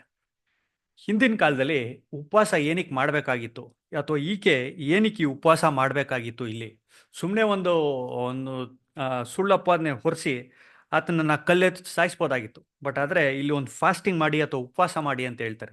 ಏನಕ್ಕೆ ಉಪವಾಸಕ್ಕೆ ಒಂದು ಪ್ರಾಮಿನೆನ್ಸ್ ಕೊಡ್ತಾರೆ ಅಥವಾ ಮಹತ್ವ ಏನಿದೆ ಅಂದರೆ, ಹಿಂದಿನ ಕಾಲದಲ್ಲಿ ಇಸ್ರೇಲ್ ದೇಶದಲ್ಲಿ ಯಾವುದಾದ್ರೂ ಒಂದು ಬರಗಾಲ ಆಗಲಿ, ಅಥವಾ ಒಂದು ಕಾಯಿಲೆ ಬಂದು ಸುಮಾರು ಜನ ಸತ್ತೋಗೋದಾಗಲಿ, ಅಥವಾ ಯುದ್ಧದಲ್ಲಿ ಜನ ಸತ್ತೋದ್ರೆ ಆ ಸಮಯದಲ್ಲಿ ಉಪವಾಸ ಮಾಡಿ ತಂದೆಯ ದೇವರಿಗೆ ಪ್ರಾರ್ಥನೆ ಮಾಡ್ತಾಯಿದ್ರು. ಅಂದರೆ ಉಪವಾಸ ಮಾಡೋದ್ರಿಂದ ಏನಾಗ್ತಾ ಇತ್ತು ಅಂದರೆ, ಅವ್ರ ತಂದೆಯಾದ ದೇವ್ರ ಮುಂದೆ ತಗ್ಗಿಸ್ಕೊಂಡು ಅವ್ರದ್ದು ಏನಾದರೂ ಪಾಪಗಳಿದ್ರೆ ಆ ಪಾಪಗಳನ್ನ ಅರಿಕೆ ಮಾಡಿ ಅವ್ರ ಹತ್ರ ಹೋಗಿ ಕ್ಷಮಾಪಣೆ ಕೇಳಿ ಅವ್ರಿಗೆ ಆಶೀರ್ವಾದನ ಕೇಳ್ತಾಯಿದ್ರು. ಒಂದು ಎಕ್ಸಾಂಪಲ್ ಇದನ್ನ ನಾವು ಎಜ್ರನ ಪುಸ್ತಕದಲ್ಲಿ 8ನೇ ಅಧ್ಯಾಯ 21ನೇ ವಚನದಲ್ಲಿ ನೋಡ್ತೀವಿ. ಎಜ್ರ 8ನೇ ಅಧ್ಯಾಯ 21ನೇ ವಚನ.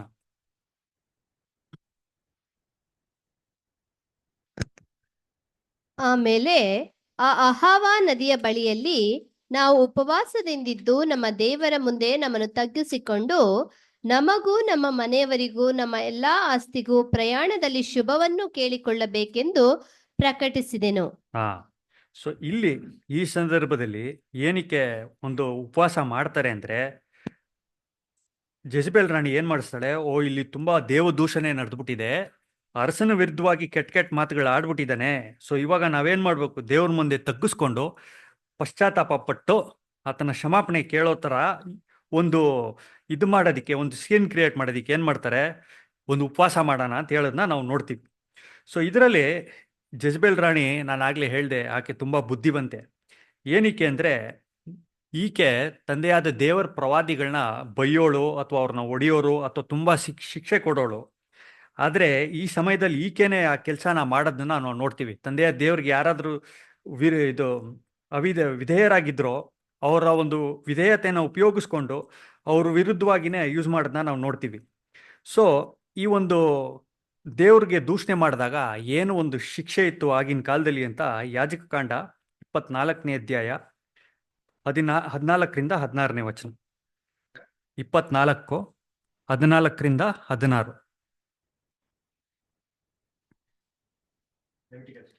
ಲೆವಿಟಿಕಸ್. ಯೆಹೋವನ ಹೆಸರನ್ನು ನಿಂದಿಸಿದವನಿಗೆ ಮರಣ ಶಿಕ್ಷೆಯಾಗಬೇಕು. ಸಮೂಹದವರೆಲ್ಲರೂ ಅವನನ್ನು ಕಲ್ಲಿಸಿದು ಕೊಲ್ಲಬೇಕು. ಅನ್ಯ ದೇಶಸ್ಥನೇ ಆಗಲಿ ಸ್ವದೇಶಸ್ಥನೇ ಆಗಲಿ ಯೆಹೋವನ ಹೆಸರನ್ನು ನಿಂದಿಸಿದರೆ ಅವನಿಗೆ ಮರಣ ಶಿಕ್ಷೆಯಾಗಬೇಕು. ಸೊ ಇಲ್ಲಿ ಆಗಿನ ಕಾಲದಲ್ಲಿ ಇದ್ದಿದ್ದ ಆಜ್ಞೆ ಒಂದು ಕಟ್ಟಳೆ ಏನು ಅಂತಂದ್ರೆ, ತಂದೆಯ ದೇವರ ವಿರುದ್ಧವಾಗಿ ಯಾರೇ ದೂಷಣೆ ಮಾಡಲಿ ಅಥವಾ ಆ ಸಮಯದಲ್ಲಿ ಇದ್ದಿದ್ದ ಅರಸನ ವಿರೋಧವಾಗಿ ಮಾತಾಡಲಿ, ಅವ್ರು ಯಾರೇ ಆಗಿರ್ಬೋದು, ಇಸ್ರೇಲ್ ದೇಶದವರೇ ಆಗಿರ್ಬೋದು, ಅನ್ಯ ದೇಶದವರೇ ಆಗಿರ್ಬೋದು, ಅವ್ರನ್ನ ನೀವು ಆಚೆ ಕಡೆ ಕರೆದು ಕಲ್ಲೆಸೆದು ಅವ್ರನ್ನ ಸಾಯಿಸ್ಬೇಕಾಗಿತ್ತು. ಇದು ಮರಣದಂಡನೆ. ಸೊ ಇದೇ ಮರಣದಂಡನೆನ ನಾಬೋತ್ಗೆ ಹಾಕಬೇಕು ಅಂತ ಈಕೆ ಯೆಜಬೇಲ್ ರಾಣಿ ಆ ಒಂದು ಪತ್ರದಲ್ಲಿ ಬರ್ದುಕೊಡೋದನ್ನ ನಾವು ನೋಡ್ತೀವಿ. ಸೊ ಈ ಪತ್ರ ನೀವು ನೋಡೋದಾದ್ರೆ ತುಂಬಾ ಕೆಟ್ಟದು, ತುಂಬಾ ಕೆಟ್ಟ ಕೆಲಸ ಮಾಡ್ತಾಳೆ. ಸೊ ಇದರಲ್ಲಿ ಏನೇನು ಪಾಪಗಳು ಮಾಡ್ತಾರೆ ಆಹಾಬ್ ಮತ್ತೆ ಯೆಜಬೇಲ್ ಅಂತ ನಾವು ನೋಡೋದಾದ್ರೆ, ಮೊದಲನೇ ಪಾಪ ಆಹಾಬ್ ಮಾಡೋದು, ಆತನಿಗೆ ಆ ತೋಟದ ಮೇಲೆ ಆಸೆ ಬಂದ್ಬಿಡುತ್ತೆ, ತುಂಬಾ ಆಸೆ ಆಗೋಗುತ್ತೆ. ಇದನ್ನ ನಾವು ವಿಮೋಚನ ಕಾಂಡ 20ನೇ ಅಧ್ಯಾಯ 17ನೇ ವಚನದಲ್ಲಿ ನೋಡೋಣ. ತಂದೆಯ ದೇವರು ಒಂದಷ್ಟು ಆಜ್ಞೆಗಳು ಕೊಡ್ತಾರೆ ಇಸ್ರೇಲ್ ದೇಶದವ್ರಿಗೆ, ಇಂತಿಂಥದನ್ನ ನೀವು ಮಾಡಬಾರ್ದು ಅಂತ. ಸೊ ಅದರಲ್ಲಿ ಇದು ಒಂದು. ವಿಮೋಚನ ಕಾಂಡ 20 ವಚನ 17. ಮತ್ತೊಬ್ಬನ ಮನೆಯನ್ನು ಆಶಿಸಬಾರದು. ಮತ್ತೊಬ್ಬನ ಹೆಂಡತಿ, ಗಂಡಾಳು, ಹೆಣ್ಣಾಳು, ಎತ್ತು, ಕತ್ತೆ ಮುಂತಾದ ಯಾವುದನ್ನು ಆಶಿಸಬಾರದು. ಹಾ. ಸೊ ನೀವು ಪಕ್ಕದ ಮನೆ ಆಗ್ಲಿ, ಅವನ ಆಸ್ತಿ ಆಗ್ಲಿ, ಯಾವ್ದನ್ನೇ ನೀವು ಆಶಿಸಬಾರ್ದು ಅಂತಿದೆ ಇಲ್ಲಿ. ಕರೆಕ್ಟಾಗಿ ಆಹಾಬು ಅದೇ ಕೆಲಸ ಮಾಡ್ತಾರೆ. ಪಕ್ಕದಲ್ಲೇ ನಾಬೋತ್ ದ್ರಾಕ್ಷೆ ತೋಟ ಇದೆ, ಅವ್ರು ಅದ್ರ ಮೇಲೆ ತುಂಬಾ ಆಸೆ ಬಿದ್ಬಿಟ್ಟು ಅದ್ ಬೇಕು ಅದು ನನಗೆ ಬೇಕು ಅಂದ್ರೆ ನಾನು ಏನಾದ್ರೂ ಮಾಡಕ್ ಸಿದ್ಧ ಅನ್ನೋ ಲೆವೆಲ್ಗೆ ಹೊರಟೋಗ್ತಾರೆ. ಆಮೇಲೆ ಜೆಜ್ಬೇಲ್ ಏನೇನು ಆಜ್ಞೆಗಳನ್ನ ಮುರಿತಾರೆ ಅಂದ್ರೆ ಅದೇ 20ನೇ ಅಧ್ಯಾಯ 13ನೇ ವಚನ ನೋಡೋಣ. ನರಹತ್ಯ ಮಾಡಬಾರದು. ನರಹತ್ಯ ಮಾಡಬಾರದು ಅಂತಾರೆ. ಸೊ ಆ ಲೆಟರ್ ಅಲ್ಲಿ ಏನಂತದೆ, ಆ ಪತ್ರದಲ್ಲಿ ಏನ್ ಬರೀತಾರೆ, ನಾಬೋತ್ ದೇವ್ರಿಗೆ ದೂಷಣೆ ಮಾಡಿದಾನೆ, ಅರಸನಿಗೆ ದೂಷಣೆ ಮಾಡಿದಾನೆ, ಆತನ ಕಲ್ಲೆಸ್ತು ಸಾಯಿಸ್ಬೇಕು ಅಂತ ಹೇಳ್ತಾರೆ. ಆತನ ಸಾಯಿಸ್ತಾರೆ. ಅದನ್ನ ಮುಂದೆ ನೋಡೋಣ. ಅಲ್ಲೇ 16ನೇ ವಚನ. ಮತ್ತೊಬ್ಬನ ಮೇಲೆ ಸುಳ್ಳು ಸಾಕ್ಷಿ ಹೇಳಬಾರದು. ಇಬ್ಬರು ಕೆಟ್ಟ ಮನುಷ್ಯರನ್ನ ಹಿಡ್ಬಿಟ್ಟು ಅವ್ರಿಗೆ ಹೇಳ್ಕೊಡ್ತಾರೆ, ನೀನ್ ಸುಳ್ಳು ಸಾಕ್ಷಿ ಹೇಳು, ಇವನ್ ನಾಬೋತ್ ಈ ತರ ಮಾಡಿದಾನೆ ಅಂತ. ಸೊ ಅಲ್ಲೂ ಒಂದು ಪಾಪ ಮಾಡ್ತಾರೆ. ಸೊ ಇದೆರಡು ಪಾಪನ ಇವ್ರು ಮಾಡ್ತಾರೆ. ಇನ್ನೊಂದೇನ್ ಮಾಡ್ತಾರೆ ದೊಡ್ಡ ಪಾಪ ಅಂದ್ರೆ ಅಲ್ಲೇ 7ನೇ ವಚನ, 20ನೇ ಅಧ್ಯಾಯ 7ನೇ ವಚನ. ನಿನ್ನ ದೇವರಾದ ಯೆಹೋವನ ಹೆಸರನ್ನು ಅಯೋಗ್ಯ ಕಾರ್ಯಕ್ಕಾಗಿ ಎತ್ತಬಾರದು. ಯೆಹೋವನು ತನ್ನ ಹೆಸರನ್ನು ಅಯೋಗ್ಯ ಕಾರ್ಯಕ್ಕಾಗಿ ಎತ್ತುವವನನ್ನು ಶಿಕ್ಷಿಸದೆ ಬಿಡುವುದಿಲ್ಲ. ಈಕೆ ಏನ್ ಮಾಡ್ಬಿಡ್ತಾಳೆ, ತಂದೆಯ ದೇವ್ರನ್ನ ನಂಬಲ್ಲ, ಹೋಗ್ಲಿ ಅದನ್ನ ಸುಮ್ಮನೆ ಇರೋದು ಇಲ್ಲ, ಅಥವಾ ನಾಬೋತನ್ ಸಾಯಿಸೋ ಬೇರೆ ರೀತಿನಲ್ಲಿ ಸಾಯಿಸಲ್ಲ. ಏನಂತ ಹೇಳ್ಬಿಡ್ತಾಳೆ, ಹೋಗಿ ಅನ್ಯಾಯವಾಗಿ ಇವನ್ ದೇವ್ರನ್ನೇ ದೂಷಣೆ ಮಾಡ್ತಾ ಇದ್ದಾನೆ ಅಂತ ಹೇಳ್ಬಿಟ್ಟು ಸುಳ್ಳು ಸಾಕ್ಷಿಗಳನ್ನ ನಿಲ್ಲಿಸಿ ಸಾಯಿಸಕ್ ಹೋಗೋದನ್ನ ನಾವು ನೋಡ್ತೀವಿ. ಇಷ್ಟೆಲ್ಲ ಪಾಪಗಳು ಈ ಪತ್ರದಲ್ಲಿ ಈಕೆಯ ಒಂದು ಇನ್ಫ್ಲೂಯೆನ್ಸ್ ಇಂದ ನಡೆಯೋದನ್ನ ನಾವು ನೋಡ್ತೀವಿ. ಇವಾಗ ಮೊದಲನೇ ಅರ್ಸ್ 21ನೇ ಅಧ್ಯಾಯದಲ್ಲಿ ಮುಂದೆ ನೋಡೋಣ, ವಚನ 11ರಿಂದ 14. ಅವನು ಊರಿನ ಹಿರಿಯರು, ಪ್ರಧಾನ ಪುರುಷರು ಇಜಬೇಲಳು ಕಳುಹಿಸಿದ ಪತ್ರದಲ್ಲಿ ಬರೆದಿದ್ದಂತೆಯೇ ಮಾಡಿದರು. ಅವರು ಉಪವಾಸವನ್ನು ಪ್ರಕಟಿಸಿ ನೆರೆದ ಸಭೆಯ ಮುಂದೆ ನಾಬೋತನನ್ನು ನಿಲ್ಲಿಸಿದರು. ತರುವಾಯ ಇಬ್ಬರು ದುಷ್ಟರು ಬಂದು ಅವನ ಮುಂದೆ ಕೂತು, ಇವನು ದೇವರನ್ನು ಅರಸನನ್ನು ಶಪಿಸಿದ್ದಾನೆಂಬುದಾಗಿ ಜನರ ಎದುರಿನಲ್ಲಿ ಅವನಿಗೆ ವಿರೋಧವಾಗಿ ಸಾಕ್ಷಿ ಹೇಳಿದರು. ಜನರು ಅವನನ್ನು ಊರಿನ ಹೊರಗೆ ಒಯ್ದು ಕಲ್ಲೆಸೆದು ಕೊಂದರು. ಸೊ ಇಲ್ಲಿ ನೀವು ನೋಡ್ಬೇಕಾದ್ರೆ ನಾಬೋತ್ಗೆ ಊರಿಗೆ ಬರ್ತಾರೆ, ಜೆಜ್ರೀಲ್ಗೆ ಬಂದ್ಬಿಟ್ಟು ಆತನನ್ನ ಹೊರಗಡೆ ಕರೆದ್ಬಿಟ್ಟು ಒಂದು ನ್ಯಾಯ ಪಂಚಾಯತಿ ತರ ಮಾಡಿ ಈತನ ನಿಲ್ಲಿಸ್ತಾರೆ. ಇವರ ಒಂದು ಸ್ಥಾನದಲ್ಲಿ ನಾವಿದ್ರೆ ಹೆಂಗ್ ಅನಿಸ್ಬೋದು, ಈತನಿಗೆ ಏನಾಗ್ತಾ ಇದೆ ಅಂತ ಗೊತ್ತಾಗಲ್ಲ. ಸಡನ್ ಆಗಿ ಬರ್ತಾರೆ, ಒಂದಷ್ಟು ಜನ ಬಂದು ಕರೀತಾರೆ, ನಿಲ್ಲಿಸ್ತಾರೆ. ನೀನ್ ದೇವ್ರ ದೂಷಣೆ ಮಾಡಿದ್ಯಾ, ಅರಸನಿಗೆ ದೂಷಣೆ ಮಾಡಿದ್ಯಾ ಅಂತ ಹೇಳ್ತಾರೆ. ಈತನ ಒಂದು ಮನಸ್ಸಲ್ಲಿ ಆ ಸಮಯದಲ್ಲಿ ಏನೇನು ನಡೆದಿರ್ಬೋದು. ಅಯ್ಯೋ, ನಾನು ದೇವ್ರನ್ನ ನಂಬ್ಕೊಂಡಿದ್ದೆ, ಏನ್ ದೇವ್ರು ಹಿಂಗ್ ಮಾಡ್ತಾ ಇದಾರಲ್ಲ, ನಾನು ಒಂದು ಆಸ್ತಿನ ಕೇಳಿದ್ರು ನಾನು ಕೊಡ್ಲಿಲ್ಲ, ಅರಸನಿಗೆ ನಾನು ಕೊಡಲ್ಲ ಅಂದೆ, ಆದ್ರೆ ಅದಕ್ಕೆ ಈ ತರ ಪ್ರತ್ಯುತ್ತ ತಂದೆಯ ದೇವ್ರು ನನ್ ಕೊಡೋದು ಅಂತ ಇವ್ರಿಗಿದೆಲ್ಲ ಮನ್ಸಲ್ಲಿ ಓಡುತ್ತೆ. ಬಟ್ ಆದರೆ ಅವಾಗ ಏನು ಮಾಡೋದಕ್ಕಾಗಲ್ಲ. ಅವರು ಸುಳ್ಳು ಅಪವಾದೆ ಹೊರಿಸ್ಬಿಟ್ಟು ಅವ್ರನ್ನ ಸಾಯಿಸೋದನ್ನ ನಾವು ನೋಡ್ತೀವಿ. ಈಗ ದೇಶದಲ್ಲಿ ಆ ಇಸ್ರೇಲ್ ಊರಲ್ಲಿ ಆ ಊರಲ್ಲಿರುವಂಥ ಹಿರಿಯರನ್ನ ಕರೆದ್ಬಿಟ್ಟು ಅವ್ರಿಗೆ ಆ ಪತ್ರಗಳು ಕೊಡ್ತಾರೆ. ಈ ಹಿರಿಯರ ದೃಷ್ಟಿಯಿಂದ ನೀವು ನೋಡೋದಾದ್ರೆ ಅವ್ರಿಗೂ ಗೊತ್ತಿರುತ್ತೆ ಅದು ನಿಜಾನೋ ಸುಳ್ಳು ಅಂತ ಮಾಡ್ತಾ ಇರೋದು. ಬಟ್ ಆದರೆ ಆ ಸಮಯದಲ್ಲಿ ಅವ್ರು ಏನು ಮಾಡ್ತಾರೆ, ಯಜ್ಬೇಲ್ ರಾಣಿ ಮತ್ತು ಅಹಾಬ್ ರಾಜನ್ಗೆ ಹೆದರ್ಕೊಂಡು ಈ ಕೆಲಸನ ಮಾಡ್ತಾರೆ. ನ್ಯಾಯಕ್ಕೆ ನಿಂತ್ಕೊಳ್ಳೋ ಅಷ್ಟು ಒಂದು ಅವ್ರಿಗೆ ಶಕ್ತಿ ಇರೋದಿಲ್ಲ, ಅಥವಾ ಅವ್ರಿಗೆ ಅಷ್ಟೊಂದು ಧೈರ್ಯ ಇರೋದಿಲ್ಲ. ಯಾಕಂದರೆ ಯಜ್ಬೇಲ್ ಕಂಡ್ರೆ ಭಯ ಇರುತ್ತೆ, ಅಹಾಬ್ ಕಂಡ್ರೆ ಭಯ ಇರುತ್ತೆ. ನನ್ನ ಜೀವಕ್ಕೆಲ್ಲ ಅಪಾಯ ಆಗ್ಬಿಡುತ್ತೋ, ನನ್ನ ಹೆಂಡತಿ ಮಕ್ಕಳನ್ನ ಹೊಡೆದ್ಬಿಡ್ತಾರೆ ಅನ್ನೋ ಒಂದು ಭಯ ಇರುತ್ತೆ. ಸೊ ಆ ಭಯ ಇರೋದ್ರಿಂದ ಇವ್ರು ದೇವ್ರಿಗೆ ವಿರುದ್ಧ, ಅಹಾಬ್ ಮತ್ತು ಜಜ್ಬೇಲ್ ವಿರುದ್ಧವಾಗಿ ಹೋಗಲ್ಲ, ಅಥವಾ ಆತನ ನಾಪೋತಿಗೆ ಸಪೋರ್ಟ್ ಮಾಡದೆ ಇರೋದನ್ನ ನೋಡ್ತೀವಿ. ಇದ್ರಲ್ಲಿ ನಾವು ಏನು ಒಂದು ಅಂಶ ನಾವು ನೋಡ್ತೀವಿ ಅಂದರೆ, ನಾವು ಯಾವತ್ತು ಮನುಷ್ಯನಿಗೆ ಹೆದರ್ಕೊಂತೀವೋ ಆವಾಗ ನಮಗೆ ಕಷ್ಟ ಬರೋದು ಖಂಡಿತವಾಗಿರುತ್ತೆ. ಆದರೆ ನಾವು ಯಾವಾಗ ತಂದೆಯ ದೇವ್ರನ್ನ ನಂಬ್ಕೊಂತೀವೋ ಅವತ್ತು ನಮ್ಗೆ ಯಾವ ಕಷ್ಟ ಸಂಕಟಗಳು ಬರುವುದಿಲ್ಲ ಅಂತ ನಾವು ನೋಡ್ತೀವಿ. ಜ್ಞಾನೋಕ್ತಿಗಳು 29ನೇ ಅಧ್ಯಾಯ 25ನೇ ವಚನ. ಜ್ಞಾನೋಕ್ತಿ 29:25.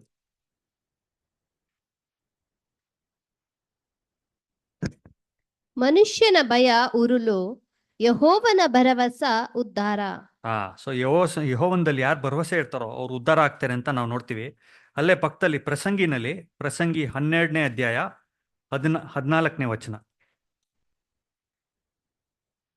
ಒಳ್ಳೆಯದಾಗಲಿ ಕೆಟ್ಟದಾಗಲಿ ಸಕಲ ರಹಸ್ಯ ಸಂಗತಿಗಳನ್ನು ವಿಮರ್ಶಿಸುವ ನ್ಯಾಯ ವಿಚಾರಣೆಗೆ ದೇವರು ಪ್ರತಿಯೊಂದು ಕಾರ್ಯವನ್ನು ಗುರಿ ಮಾಡುವನು.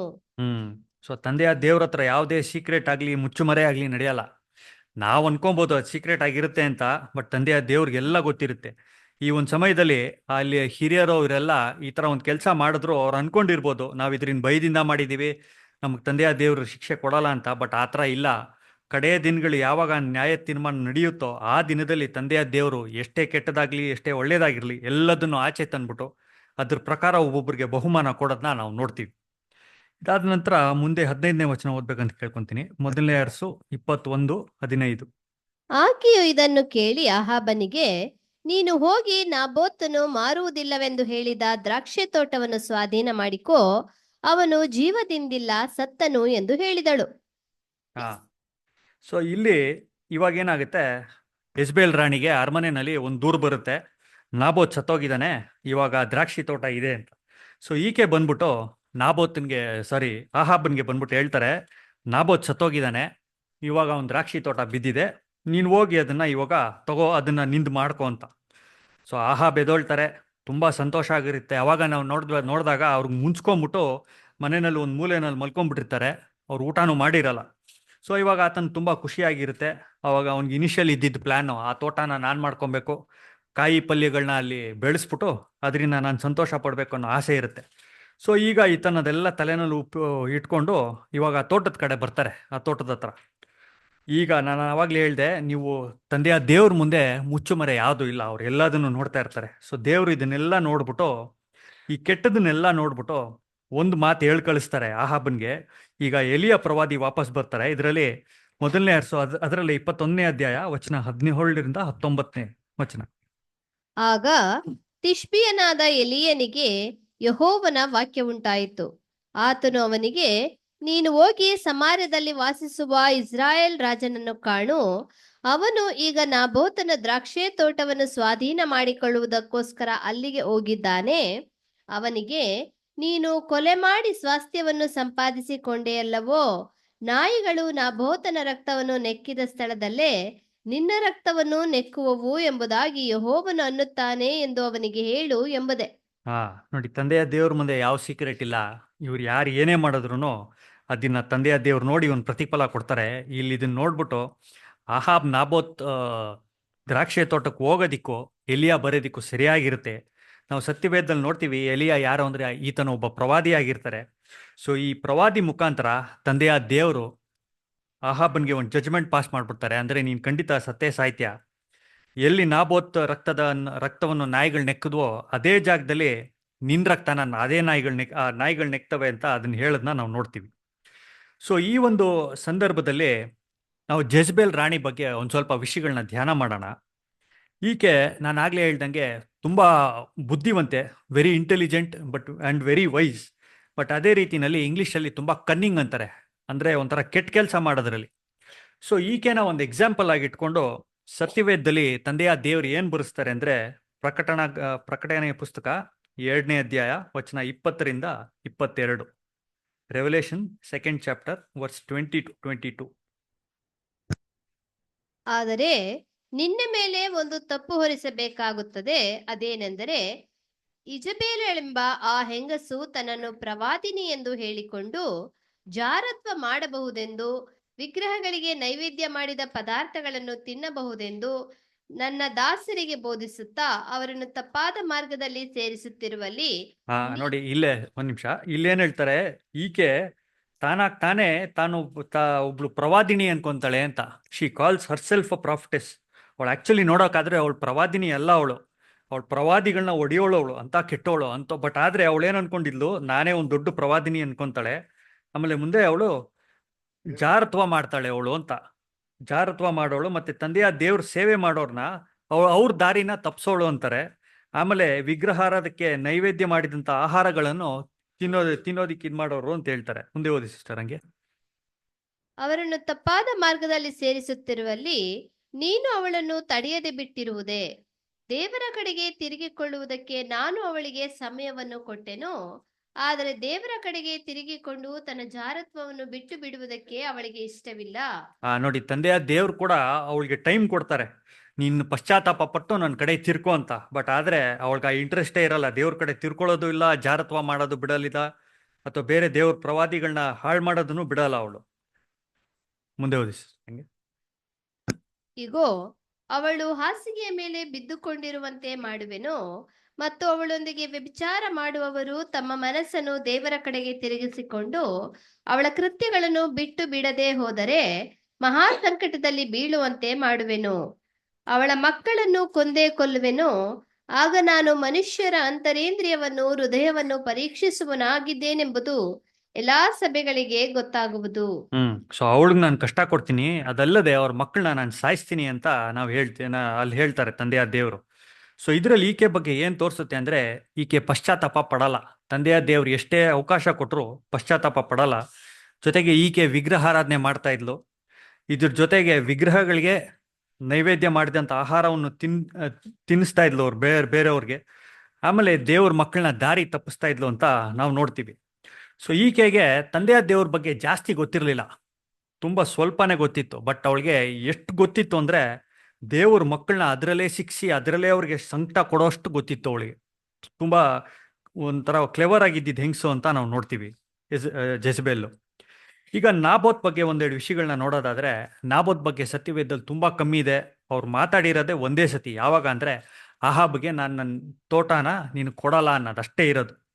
ಬಟ್ ಈತನು ದೇವರ ದೃಷ್ಟಿಯಿಂದ ಒಳ್ಳೆ ಮನುಷ್ಯನು. ಯಾಕಂದ್ರೆ ಈತನ ಜೀವನದಲ್ಲಿ ಇದ್ದಿದ್ದು ಒಂದೇ ಆಜ್ಞೆ, ಆತನಲ್ಲಿ ಇದ್ದಂತ ಆ ಒಂದು ಆಸ್ತಿ, ಆ ಒಂದು ದ್ರಾಕ್ಷಿ ತೋಟ. ತಂದೆಯ ದೇವ್ರ ಪ್ರಕಾರ ಅದನ್ನ ನಾನು ಮಾರಬಾರ್ದು, ಸೊ ನಾನು ಮಾರಲ್ಲ, ಎಷ್ಟೇ ಕಷ್ಟ ಬಂದ್ರು ನಾನು ಇರ್ತೀನಿ. ಸೊ ಆ ಒಂದು ದೇವರ ಆಜ್ಞೆನ ಕೈಕೊಂಡು ನಡೀತಾರೆ. ಅದು ಒಂದು. ಸೆಕೆಂಡ್ ಪಾಯಿಂಟ್ ಏನಂದ್ರೆ, ಒಬ್ಬ ಅರಸ ಬರ್ತಾರೆ, ಬಂದ್ಬಿಟ್ಟು ನೀನ್ ದ್ರಾಕ್ಷಿ ತೋಟ ಕೊಡು, ನಾನು ನಿನ್ಗೆ ಇನ್ನೊಂದು ತೋಟ ಕೊಡ್ತೀನಿ ಅಥವಾ ನಾನು ಹಣ ಕೊಡ್ತೀನಿ ಅಂದ್ರೆ, ಆ ಸಮಯದಲ್ಲಿ ಆಹಾಬನ ಹತ್ರ ಒಂದ್ ಸ್ವಲ್ಪ ಚೌಕಾಸಿ ಮಾಡಿ, ಅಲ್ಲ ಇದೊಂದ್ ಸ್ವಲ್ಪ ಹಂಗೆ ಹಿಂಗೆ ಅಂತ ಹೇಳಿ ಒಂದ್ ಸ್ವಲ್ಪ ಜಾಸ್ತಿ ತಗೊಳ್ಳೋದು, ದುಡ್ಡು ಜಾಸ್ತಿ ಮಾಡೋದು, ಅದು ಯಾವ್ದಾದ್ರು ಮಾಡಿ ಒಂದ್ ಸ್ವಲ್ಪ ಜಾಸ್ತಿ ಆಸ್ತಿ ಮಾಡ್ಕೊಬೋದಾಗಿತ್ತು. ಅದ್ಯಾವುದೋ ಆಸೆ ಇರಲ್ಲ, ಆ ಒಂದು ಟೆಂಪ್ಟೇಷನ್ಗೆ ಅವ್ರು ಬೀಳಲ್ಲ. ಅವ್ರ ಮನ್ಸಲ್ಲಿ ಇದ್ದಿದ್ದು ಒಂದೇ, ತಂದೆಯ ದೇವ್ರು ಹೇಳಿದಾರೆ ಇದನ್ನ ನಾನು ಮಾರಬಾರ್ದು ಅಂತ. ಜೊತೆಗೆ ನನ್ಗೇನು ನನ್ಗೆ ಬರೋಷ್ಟು, ಇದರಿಂದ ಬರ್ತಾ ಇರೋಷ್ಟು ದುಡ್ಡು ಅಥವಾ ಆದಾಯ ಸಾಕು ನನಗೆ ನನ್ನ ಜೀವನ ನಡೆಸೋದಿಕ್ಕೆ. ಅವ್ರಿಗೆ ಅತಿ ಆಸೆ ಅನ್ನೋ ಒಂದು ಬುದ್ಧಿ ಇರಲಿಲ್ಲ. ಸೊ ಅವ್ರೇನ್ ಮಾಡ್ತಾರೆ, ಅವ್ರಿಗೆ ಎಷ್ಟಿತ್ತೋ ಅದರಲ್ಲಿ ಪ್ರಾಮಾಣಿಕವಾಗಿರೋದನ್ನ ನಾವು ನೋಡ್ತೀವಿ. ಮತ್ತಾಯನ್ ಬರೆದ ಸುವಾರ್ತೆ 5ನೇ ಅಧ್ಯಾಯ ವಚನ 10-12 ಓದ್ಬಿಡಿ. ಮತ್ತಾಯ 5:10-12. ನೀತಿಯ ನಿಮಿತ್ತವಾಗಿ ಹಿಂಸೆಯನ್ನು ತಾಳಿಕೊಳ್ಳುವವರು ಧನ್ಯರು, ಪರಲೋಕ ರಾಜ್ಯವು ಅವರದು. ನಾಬೋತ್ಗೆ ಪರಲೋಕ ರಾಜ್ಯ ಇವನದು ಅಂತ ಸತ್ಯವೇದದಲ್ಲಿ ಹೇಳುತ್ತೆ ನೋಡಿ. ಅವ್ರ ಕಷ್ಟಪಟ್ಟರು, ಸಂಕಟ ಪಟ್ಟರು, ಆದರೆ ದೇವರು ನಾಮಕ್ಕೋಸ್ಕರ ಸಂಕಟ ಪಟ್ಟಿದ್ದಕ್ಕೆ, ನೀತಿಗೋಸ್ಕರ ಸಂಕಟ ಪಟ್ಟಿದ್ದಕ್ಕೆ ಪರಲೋಕದ ಹೆಸರು ಬರ್ತಿದೆ ಅಂತ ಹೇಳ್ತಾರೆ. ಮುಂದೆ ಓದಿ ಸಿಸ್ಟರ್. ನನ್ನ ನಿಮಿತ್ತವಾಗಿ ಜನರು ನಿಮ್ಮನ್ನು ನಿಂದಿಸಿ ಹಿಂಸೆ ಪಡಿಸಿ ನಿಮ್ಮ ಮೇಲೆ ಕೆಟ್ಟ ಕೆಟ್ಟ ಮಾತುಗಳನ್ನು ಸುಳ್ಳಾಗಿ ಹೊರಿಸಿದರೆ ನೀವು ಧನ್ಯರು. ಸಂತೋಷ ಪಡಿರಿ, ಉಲ್ಲಾಸ ಪಡಿರಿ, ಪರಲೋಕದಲ್ಲಿ ನಿಮಗೆ ಬಹಳ ಫಲ ಸಿಕ್ಕುವುದು. ನಿಮಗಿಂತ ಮುಂಚೆ ಇದ್ದ ಪ್ರವಾದಿಗಳನ್ನು ಹೀಗೆಯೇ ಹಿಂಸೆ ಪಡಿಸಿದರಲ್ಲ. ಆ ಪ್ರವಾದಿಗಳಿಗೂ ಇದೇ ತರ ಹಿಂಸೆ ಪಡಿಸಿದ್ರು, ಅದೇ ತರ ನಾಬೋತ್ಗೂ ಹಿಂಸೆ ಪಡಿಸಿದ್ರು. ಸೊ ಪ್ರವಾದಿಗಳಿಗೆ ಏನು ಆಶೀರ್ವಾದ ಇದೆಯೋ ಅದೇ ತರ ಆಶೀರ್ವಾದ, ಸಿಮಿಲರ್ ಆಶೀರ್ವಾದ ನಾನು ನಾಬೋತ್ ಕೊಡ್ತೀನಿ ಅಂತ ಸತ್ಯವೇದದಲ್ಲಿ ಹೇಳೋದನ್ನ ನಾವು ನೋಡ್ತೀವಿ. ಮುಂದೆ ನಾವು ನೋಡಿದಾಗ ಅಲ್ಲಿದ್ದ ಹಿರಿಯರು, ಆ ಎಜ್ರೀಲ್ ಎಂಬ ಊರಲ್ಲಿ ಇದ್ದಂಥ ಹಿರಿಯರ ಬಗ್ಗೆ ಒಂದು ಸ್ವಲ್ಪ ವಿಷಯ ಧ್ಯಾನ ಮಾಡೋಣ. ಸೊ ನಾನಾಗ್ಲೇ ಹೇಳಿದೆ, ಈ ಹಿರಿಯರಿಗೆ ಆ ಒಂದು ಪತ್ರ ನೋಡಿದಾಗ ಅವ್ರಿಗೆ ಗೊತ್ತಾಗುತ್ತೆ ಇದು ಸುಳ್ಳು, ನಾಬೋತ್ ಮಾಡಿರಲ್ಲ. ಆದರೆ ಇವ್ರ ದೃಷ್ಟಿಯಿಂದ ಏನಾಗುತ್ತೆ, ಇವ್ರ ಮೇಲೆ ಆಹಾಬ್ ಮತ್ತು ಜೆಜಬೇಲ್ ಅನ್ನೋರು ರಾಜ ರಾಣಿ ಆಗಿರ್ತಾರೆ. ಸೊ ಇವ್ರಿಗೆ ಅವ್ರ ಮಾತು ಕೇಳೋ ಒಂದು ಏನಂತೀರಾ, ಒಂದು ಆಬ್ಲಿಗೇಷನ್ ಇರುತ್ತೆ, ನಾನು ಕೇಳಲೇಬೇಕು ಅಂತ. ಸೊ ಇವ್ರೇನು ಮಾಡ್ತಾರೆ, ಅವ್ರ ದೃಷ್ಟಿಯಿಂದ ಕೇಳೋದನ್ನ ನಾವು ನೋಡ್ತೀವಿ. ಇದು ತಪ್ಪ ಸುಳ್ಳ ಅಂತ ನಾವು ನೋಡಿದ್ರೆ ಇಬ್ರಿಯದವ್ರಿಗೆ ಬರೆದ ಪತ್ರಿಕೆ 13ನೇ ಅಧ್ಯಾಯ 17ನೇ ವಚನ ನೋಡೋಣ. Hebrews 13 chapter verse 17. ನಿಮ್ಮ ಸಭಾ ನಾಯಕರ ಮಾತನ್ನು ಕೇಳಿರಿ, ಅವರಿಗೆ ಅಧೀನರಾಗಿರಿ. ಅವರು ಲೆಕ್ಕ ಒಪ್ಪಿಸಬೇಕಾದವರಾಗಿ ನಿಮ್ಮ ಆತ್ಮಗಳನ್ನು ಕಾಯುವವರಾಗಿದ್ದಾರೆ. ಅವರು ವ್ಯಸನ ಪಡದೆ ಸಂತೋಷದಿಂದ ಇದನ್ನು ಮಾಡುವಂತೆ ನೋಡಿರಿ. ಅವರು ಸಿಸ್ಟರ್, ಸೊ ಇದರಲ್ಲಿ ಈ ವಚನನ ನೀವು ಒಂದೇ ವಚನ ನೋಡಿದ್ರೆ ಇಲ್ಲೇನು ಹೇಳ್ತಾರೆ, ನಿಮ್ಮ ಮೇಲ್ಗಡೆ ಇರೋ ಹಿರಿಯರಿಗೆ ನೀವು ವಿಧೇಯರಾಗಿರಿ, ಅವ್ರು ಹೇಳೋ ಮಾತು ಕೇಳಿ ಅಂತ ಹೇಳ್ತಾರೆ. ಆದರೆ ಈ ಸಮಯದಲ್ಲಿ ಅವ್ರು ಕೇಳಿರೋದು ಸರಿನಾ ತಪ್ಪಾ ಅಂದರೆ ಅದನ್ನು ನಾವು ಸತ್ಯವೇದದಲ್ಲಿ ನೋಡೋಣ. ಅಪೊಸ್ತಲರಿಗೆ ಬರೆದ ಕೃತ್ಯಗಳು 5ನೇ ಅಧ್ಯಾಯ ವಚನ 28ರಿಂದ 29. Acts 5th chapter verse 28 and 29. ನೀವು ಈ ಹೆಸರನ್ನು ಎತ್ತಿ ಉಪದೇಶ ಮಾಡಲೇಬಾರದು, ನಾವು ನಿಮಗೆ ಖಂಡಿತವಾಗಿ ಅಪ್ಪಣೆ ಕೊಟ್ಟೆವಲ್ಲ. ಆದರೂ ನೀವು ಯೆರೂಸಲೇಮನ್ನು ನಿಮ್ಮ ಉಪದೇಶದಿಂದ ತುಂಬಿಸಿದಿರಿ ಮತ್ತು ಆ ಮನುಷ್ಯನನ್ನು ಕೊಲ್ಲಿಸಿದ್ದಕ್ಕಾಗಿ ನಮ್ಮನ್ನು ಹೊಣೆ ಮಾಡಬೇಕೆಂದಿದ್ದೀರಿ ಎಂದು ಹೇಳಿದ್ದಕ್ಕೆ ಪೇತ್ರನು ಉಳಿದ ಅಪೊಸ್ತಲರು, ಮನುಷ್ಯರಿಗಿಂತಲೂ ದೇವರಿಗೆ ಹೆಚ್ಚಾಗಿ ವಿಧೇಯರಾಗಿರಬೇಕಲ್ಲ. ನೀವು ಮರದ ಕೊಂಬಕ್ಕೆ ತೂಗು ಹಾಕಿಕೊಂಡ. ಸೊ ಇಲ್ಲಿ ನಾವೇನ್ ನೋಡ್ತೀವಿ ಅಂದ್ರೆ, ಯಾವಾಗ ಒಂದು ಪ್ರಿಫರೆನ್ಸ್ ಬರ್ತದೆ ಅಥವಾ ಒಂದು ಕಾನ್ಫ್ಲಿಕ್ಟ್ ಆಫ್ ಇಂಟ್ರೆಸ್ಟ್ ಅಂತಾರೆ ಅದಕ್ಕೆ, ಅದು ಬರುತ್ತೋ ಅಂತ ದೇವ್ರಿಗೂ ಮತ್ತೆ ಮನುಷ್ಯರಿಗೂ ಎರಡು ಆಪ್ಷನ್ ಬಂದು ನಾನು ಯಾರನ್ನ ಸೇವೆ ಮಾಡಬೇಕು, ಇಲ್ಲಿ ದೇವರೋ ಮನುಷ್ಯನೋ, ಆಹಾಬ್ ಜೆಜಬೇಲೋ ಅಥವಾ ದೇವರು ಅಂತ ನಾವು ನೋಡಿದಾಗ ತಂದೆಯ ದೇವರಿಗೆ ನಾವು ಪ್ರಾಮುಖ್ಯತೆ ಕೊಡಬೇಕು, ನಾವು ಅವ್ರಿಗೆ ಇಂಪಾರ್ಟೆನ್ಸ್ ಕೊಡಬೇಕು ಅನ್ನೋದನ್ನ ಈ ವಚನದಲ್ಲಿ ನಾವು ತೋರಿಸ್ತೀವಿ. ಸೊ ಅಲ್ಲಿದ್ದಂಥ ಆ ಒಂದು ಹಿರಿಯರು ಒಂದು ತಪ್ಪೇನು ಮಾಡ್ತಾರೆ ಅಂದರೆ, ನ್ಯಾಯಕ್ಕೋಸ್ಕರ ಅವ್ರು ನಿಂತ್ಕೊಳ್ಳಲ್ಲ. ನಾಬೋತನಿಗೆ ಆ ಸಮಯದಲ್ಲಿ ಅವ್ರಿಗೆ ಸಪೋರ್ಟ್ ಮಾಡಿ, ಇಲ್ಲ ಇವನ್ನ ಆ ಥರ ಮಾಡಿಲ್ಲ, ಇವ್ನು ಮಾಡಿರೋ ತಪ್ಪು ಅನ್ನೋದನ್ನ ಅವ್ರು ಹೇಳಲ್ಲ. ಸುಮ್ಮನೆ ಇದ್ಬಿಟ್ಟು ನಾಬೋತ್ನ ಸಾಯೋದನ್ನ ಬಿಟ್ಬಿಡ್ತಾರೆ. ಇನ್ನೊಬ್ಬ ವ್ಯಕ್ತಿ ಈ ಒಂದು ಸಂದರ್ಭದಲ್ಲಿ ನಾವು ನೋಡೋದಾದ್ರೆ ಮೇನ್ ವ್ಯಕ್ತಿ ಆಹಾಬ್. ಈತನಿಂದ ನಾವೇನು ಕಲಿಬೋದು ಅಂತಂದ್ರೆ, ಸತ್ಯವೇದದಲ್ಲಿ ಹೇಳ್ತಾರೆ, ನೀವು ಯಾವಾಗಾದ್ರೂ ಮದುವೆಗಿದ್ವೆ ಆಗೋದು ಅಥವಾ ಯಾವ್ದಾದ್ರು ಸಂಬಂಧ ಇಟ್ಕೊಂಡ್ರೆ ತಂದೆಯ ದೇವ್ರಿಗೆ ಯಾರು ತಿಳ್ಕೊಂಡಿರ್ತಾರೋ, ಯಾರು ದೇವ್ರನ್ನ ಸತ್ಯ ದೇವ್ರನ್ನ ಯಾರು ಪೂಜೆ ಮಾಡ್ತಾರೋ ಅಂಥವ್ರ ಜೊತೆ ನೀವು ಸಂಬಂಧ ಬೆಳೆಸ್ರಿ ಅಂತಾರೆ. ಆ ಒಂದು ಪಾಪ ಈ ಮನುಷ್ಯ ಮಾಡ್ತಾನೆ. ಏನಂದ್ರೆ ಆಹಾಬು ಈ ಕೆಲಸ ಮಾಡಲ್ಲ. ಅವ್ರು ಮದುವೆ ಆಗೋದು ಯಾರನ್ನ, ಜೆಜಬೇಲ್ನ. ಅದು ನೋಡೋಣ, ಮೊದಲನೇ ಅರಸುಗಳು 16ನೇ ಅಧ್ಯಾಯ 31ನೇ ವಚನ. ಇಲ್ಲಿ ಜೆಜಬೇಲ್ ಬಗ್ಗೆ ಬ್ಯಾಕ್ಗ್ರೌಂಡ್ ಕೊಡ್ತಾರೆ, ನೋಡೋಣ. ಇವನು ನೆಬಾಟನ ಮಗನಾದ ಯೆರೋಬಾಮನ ಮಾರ್ಗದಲ್ಲಿ ನಡೆಯುವುದು ಅಲ್ಪ ಪಾಪವೆಂದು ತಿಳಿದವನೋ ಎಂಬಂತೆ ಚಿದೋನ್ಯರ ಅರಸನಾದ ಎತ್ಬಾಳನ ಮಗಳು ಇಜಬೇಲ್ ಎಂಬಾಕೆಯನ್ನು ಮದುವೆ ಮಾಡಿಕೊಂಡು ಬಾಳ್ ದೇವರನ್ನು ಪೂಜಿಸತೊಡಗಿದನು. ಇವರು ಸೀದೋನ್ ಕಡೆಯವರು ಅಂತ ನಾವು ನೋಡ್ತಿರ್ವಿ. ಚಿದೋನ್ ಕಡೆಯವರು. ಈಕೆಯ ತಂದೆ ಹೆಸರು ಎತ್ಬಾಲ್ ಅಂತ. ಇವ್ರು ಯಾರನ್ನ ಸೇವೆ ಮಾಡೋರು, ಬಾಲ್ ದೇವ್ರನ್ನ ಪೂಜೆ ಮಾಡ್ತಾ ಇದ್ದವರು. ಸೊ ಇವ್ರ ತಂದೆಯ ದೇವ್ರ ಬಗ್ಗೆ ವಿಷಯಗಳು ಗೊತ್ತಿರಲ್ಲ, ಅಥವಾ ಮದುವೆ ಆದ್ಮೇಲೆ ಇವ್ರು ಅಟ್ಲೀಸ್ಟ್ ದೇವ್ರ ಕಡೆ ತಿರ್ಕೊಂಡು, ಯೆಹೋವ ದೇವ್ರನ್ನ ತಿರ್ಕೊಂಡು ಇವ್ರ ಕಡೆ ಬರೋದು ಇಲ್ಲ. ಸೊ ಅದ್ರ ಬದಲು ಏನಾಗ್ಬಿಡ್ತದೆ, ಆಹಾಬ್ ಹೋಗ್ಬಿಟ್ಟು ಆ ಕಡೆ ಅವ್ರ ಕಡೆ ಸೇರ್ಕೊಳ್ಳೋದನ್ನ ನಾವು ನೋಡ್ತೀವಿ. ಅದಕ್ಕೆ ಪೌಲರು ಏನಂತಾರೆ ಹೊಸ ಒಡಂಬಡಿಕೆಯಲ್ಲಿ, 2ನೇ ಕೊರಿಂಥ್ಯ 6ನೇ ಅಧ್ಯಾಯ 14ನೇ ವಚನ. 2 Corinthians 6 ಚಾಪ್ಟರ್ ವರ್ಸಸ್ 14. ನೀವು ಕ್ರಿಸ್ತ ನಂಬಿಕೆ ಇಲ್ಲದವರೊಂದಿಗೆ ಸೇರಿ ಇಜ್ಜೋಡಾಗಬೇಡಿರಿ. ಧರ್ಮಕ್ಕೂ ಅಧರ್ಮಕ್ಕೂ ಜೊತೆ ಏನು? 14ನೇ ಫುಲ್. ನೀವು ಕ್ರಿಸ್ತ ನಂಬಿಕೆ ಇಲ್ಲದವರೊಂದಿಗೆ ಸೇರಿ ಇಜ್ಜೋಡಾಗಬೇಡಿರಿ. ಧರ್ಮಕ್ಕೂ ಅಧರ್ಮಕ್ಕೂ ಜೊತೆ ಏನು? ಬೆಳಕಿಗೂ ಕತ್ತಲಿಗೂ ಐಕ್ಯವೇನು? ಕ್ರಿಸ್ತನಿಗೂ ಸೈತಾನನಿಗೂ ಒಡನಾಟವೇನು? ನಂಬುವವನಿಗೂ ನಂಬದೇ ಇರುವವನಿಗೂ ಪಾಲುಗಾರಿಕೆಯೇನು? ದೇವರ ಮಂದಿರಕ್ಕೂ ವಿಗ್ರಹಗಳಿಗೂ ಒಪ್ಪಿಗೆಯೇನು? ನಾವು ಜೀವಸ್ವರೂಪನಾದ ದೇವರ ಮಂದಿರವಾಗಿದ್ದೇವಲ್ಲ. ಇದರ ಸಂಬಂಧವಾಗಿ ದೇವರು, ನಾನು ಅವರಲ್ಲಿ ವಾಸಿಸುತ್ತಾ ತಿರುಗಾಡುವೆನು, ನಾನು ಅವರಿಗೆ ದೇವರಾಗಿರುವೆನು, ಅವರು ನನಗೆ ಪ್ರಜೆಯಾಗಿರುವರು ಎಂದು ಹೇಳಿದ್ದಾನೆ. ಆದ್ದರಿಂದ ಸಾಕ್ಬಿಡಿ ಸಿಸ್ಟರ್. ಇದೇ ತಪ್ಪನ ಅಹಾಬ್ ಮಾಡ್ಬಿಡ್ತಾರೆ. ತಂದೆಯ ದೇವ್ರನ್ನ ಪೂಜೆ ಮಾಡೋರನ್ನ ನೋಡ್ಕೊಳ್ಳಲ್ಲ, ಬೇರೆ ಅನ್ಯ ದೇಶದವ್ರನ್ನ ಮದುವೆ ಆಗಿ ಅವ್ರು ಏನೇನು ಮಾಡಬಾರ್ದು ಅಥವಾ ಇಲ್ಲಿ ಏನೇನು ಆಗುತ್ತೆ ಅಂತ ಬರ್ದಿದಾರೋ ಅದೆಲ್ಲ ಅವ್ರ ಜೀವನದಲ್ಲಿ ಆಗೋಗುತ್ತೆ. ಆತನ ತಂದೆಯ ದೇವ್ರನ್ನ ಬಿಟ್ಬಿಡ್ತಾರೆ. ಬಿಟ್ಬಿಟ್ಟು ಜೆಜ್ಬೇಲ್ ರಾಣಿ ಹೇಳೋ ಮಾತು, ಅವಳು ಮಾಡೋ ಕೆಲ್ಸಗಳು ಅದೆಲ್ಲದನ್ನು ಮಾಡೋದನ್ನ ನಾವು ನೋಡ್ತೀವಿ. ಆ ಪತ್ರ ಬರೆಸ್ತಾರಲ್ಲ, ಆ ಪತ್ರ ಬರೆಸ್ದಾಗ ಆ ಪತ್ರ ಬರೆಸ್ಬಿಟ್ಟು ಆ ಆಹಾಬನ್ ಸಿಗ್ನೇಚರು, ಆ ಆಹಾಬನ್ ಸ್ಟ್ಯಾಂಪ್ ಹಾಕ್ಬಿಟ್ಟು ಅವಳು ಕಳಿಸ್ತಾಳೆ. ಅಂದ್ರೆ ಜೆಜ್ಬೇಲ್ ರಾಣಿ.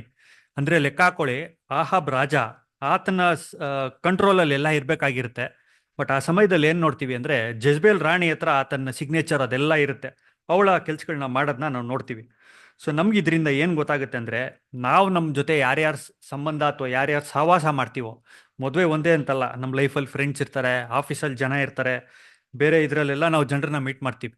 ಎಷ್ಟು ಜನರನ್ನ ಮೀಟ್ ಮಾಡ್ತೀವೋ ಅವ್ರ ಹತ್ರ ಎಷ್ಟು ಇಟ್ಕೊಬೇಕು ಅಷ್ಟು ಇಟ್ಕೊಬೇಕು. ತುಂಬ ಜಾಸ್ತಿ ನಾವು ಇಟ್ಕೊಳ್ಳೋದಿಕ್ಕೆ ಹೋದ್ರೆ ಆಗಲ್ಲ. ಈ ಪ್ರಪಂಚದಲ್ಲಿ ನಾವು ಬದುಕಬೇಕಂದ್ರೆ ನಾವಿರೋ ದೇಶದಲ್ಲಿ ಇಲ್ಲಿ ಹಿಂದೂ ಧರ್ಮ ಅದೆಲ್ಲ ಇರುತ್ತೆ. ಸೊ ನಾವು ಅವ್ರಗಳ ಜೊತೆ ಕೆಲಸ ಮಾಡಬೇಕು, ಅದೆಲ್ಲ ಇರುತ್ತೆ. ಬಟ್ ಒಂಥರ ಡೀಪ್ ಆಗಿ ಒಂದು ರಿಲೇಷನ್ಶಿಪ್, ಒಂದು ಸಂಬಂಧ ಬೆಳೆಸ್ಕೊತೀನಿ ಅಂದರೆ, ನಾವು ಯಾವತ್ತಿದ್ರು ತಂದೆಯ ದೇವ್ರು ಯಾರನ್ನ ಅವ್ರನ್ನ ಪೂಜೆ ಮಾಡ್ತಾರೋ ಅವ್ರ ಜೊತೆ ನಾವು ಸಂಬಂಧ ಇಟ್ಕೊಂಡ್ರೆ ಅದು ನಮಗೂ ಒಳ್ಳೇದಾಗುತ್ತೆ ಅಂತ ನಾವು ನೋಡ್ತೀವಿ. ಸೊ ಈ ಒಂದು ವಾಕ್ಯ ಭಾಗದಿಂದ ನಾವು ಏನು ಪಾಠ ಕಲಿಬೋದು, ಅಥವಾ ತಂದೆಯ ದೇವ್ರು ನಮ್ಗೇನು ಪಾಠ ಇಟ್ಟಿದ್ದಾರೆ ಅಂದರೆ, ನಮ್ಮ ಹತ್ರ ಎಷ್ಟಿದೆಯೋ, ದೇವ್ರು ಎಷ್ಟು ಕೊಟ್ಟಿದ್ದಾರೋ, ಒಂದು ಮನೆ ಕೊಟ್ಟಿದ್ದಾರಾ ಅಥವಾ ಒಂದು ಬಾಡಿಗೆ ಮನೆ ಕೊಟ್ಟಿದ್ದಾರಾ ಅಥವಾ ಒಂದು 10 ಮನೆ ಕೊಟ್ಟಿದ್ದಾರೋ, ಎಷ್ಟಿದೆಯೋ ನಾವು ಅಷ್ಟರಲ್ಲಿ ತೃಪ್ತಿಯಾಗಿರೋದು ನಾವು ಕಲಿಬೇಕು.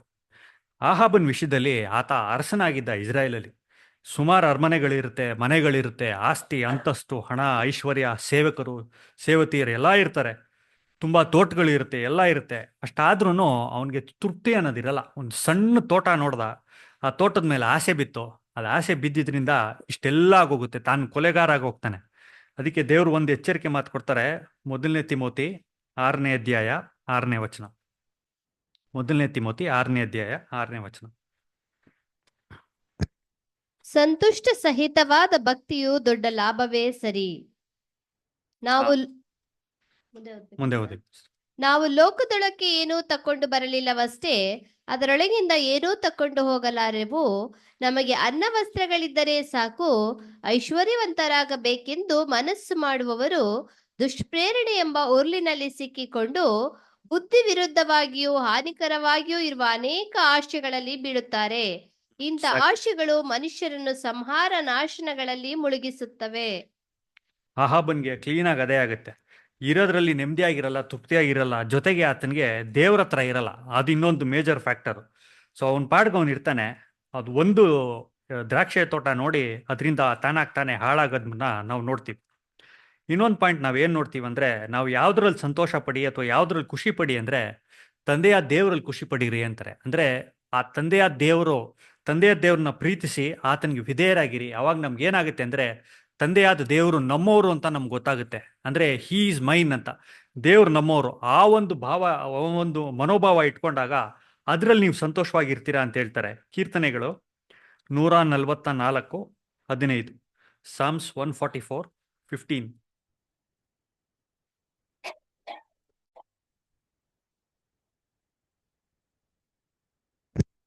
ಇಂಥ ಸುಸ್ಥಿತಿಯಲ್ಲಿರುವ ಜನರು ಧನ್ಯರು.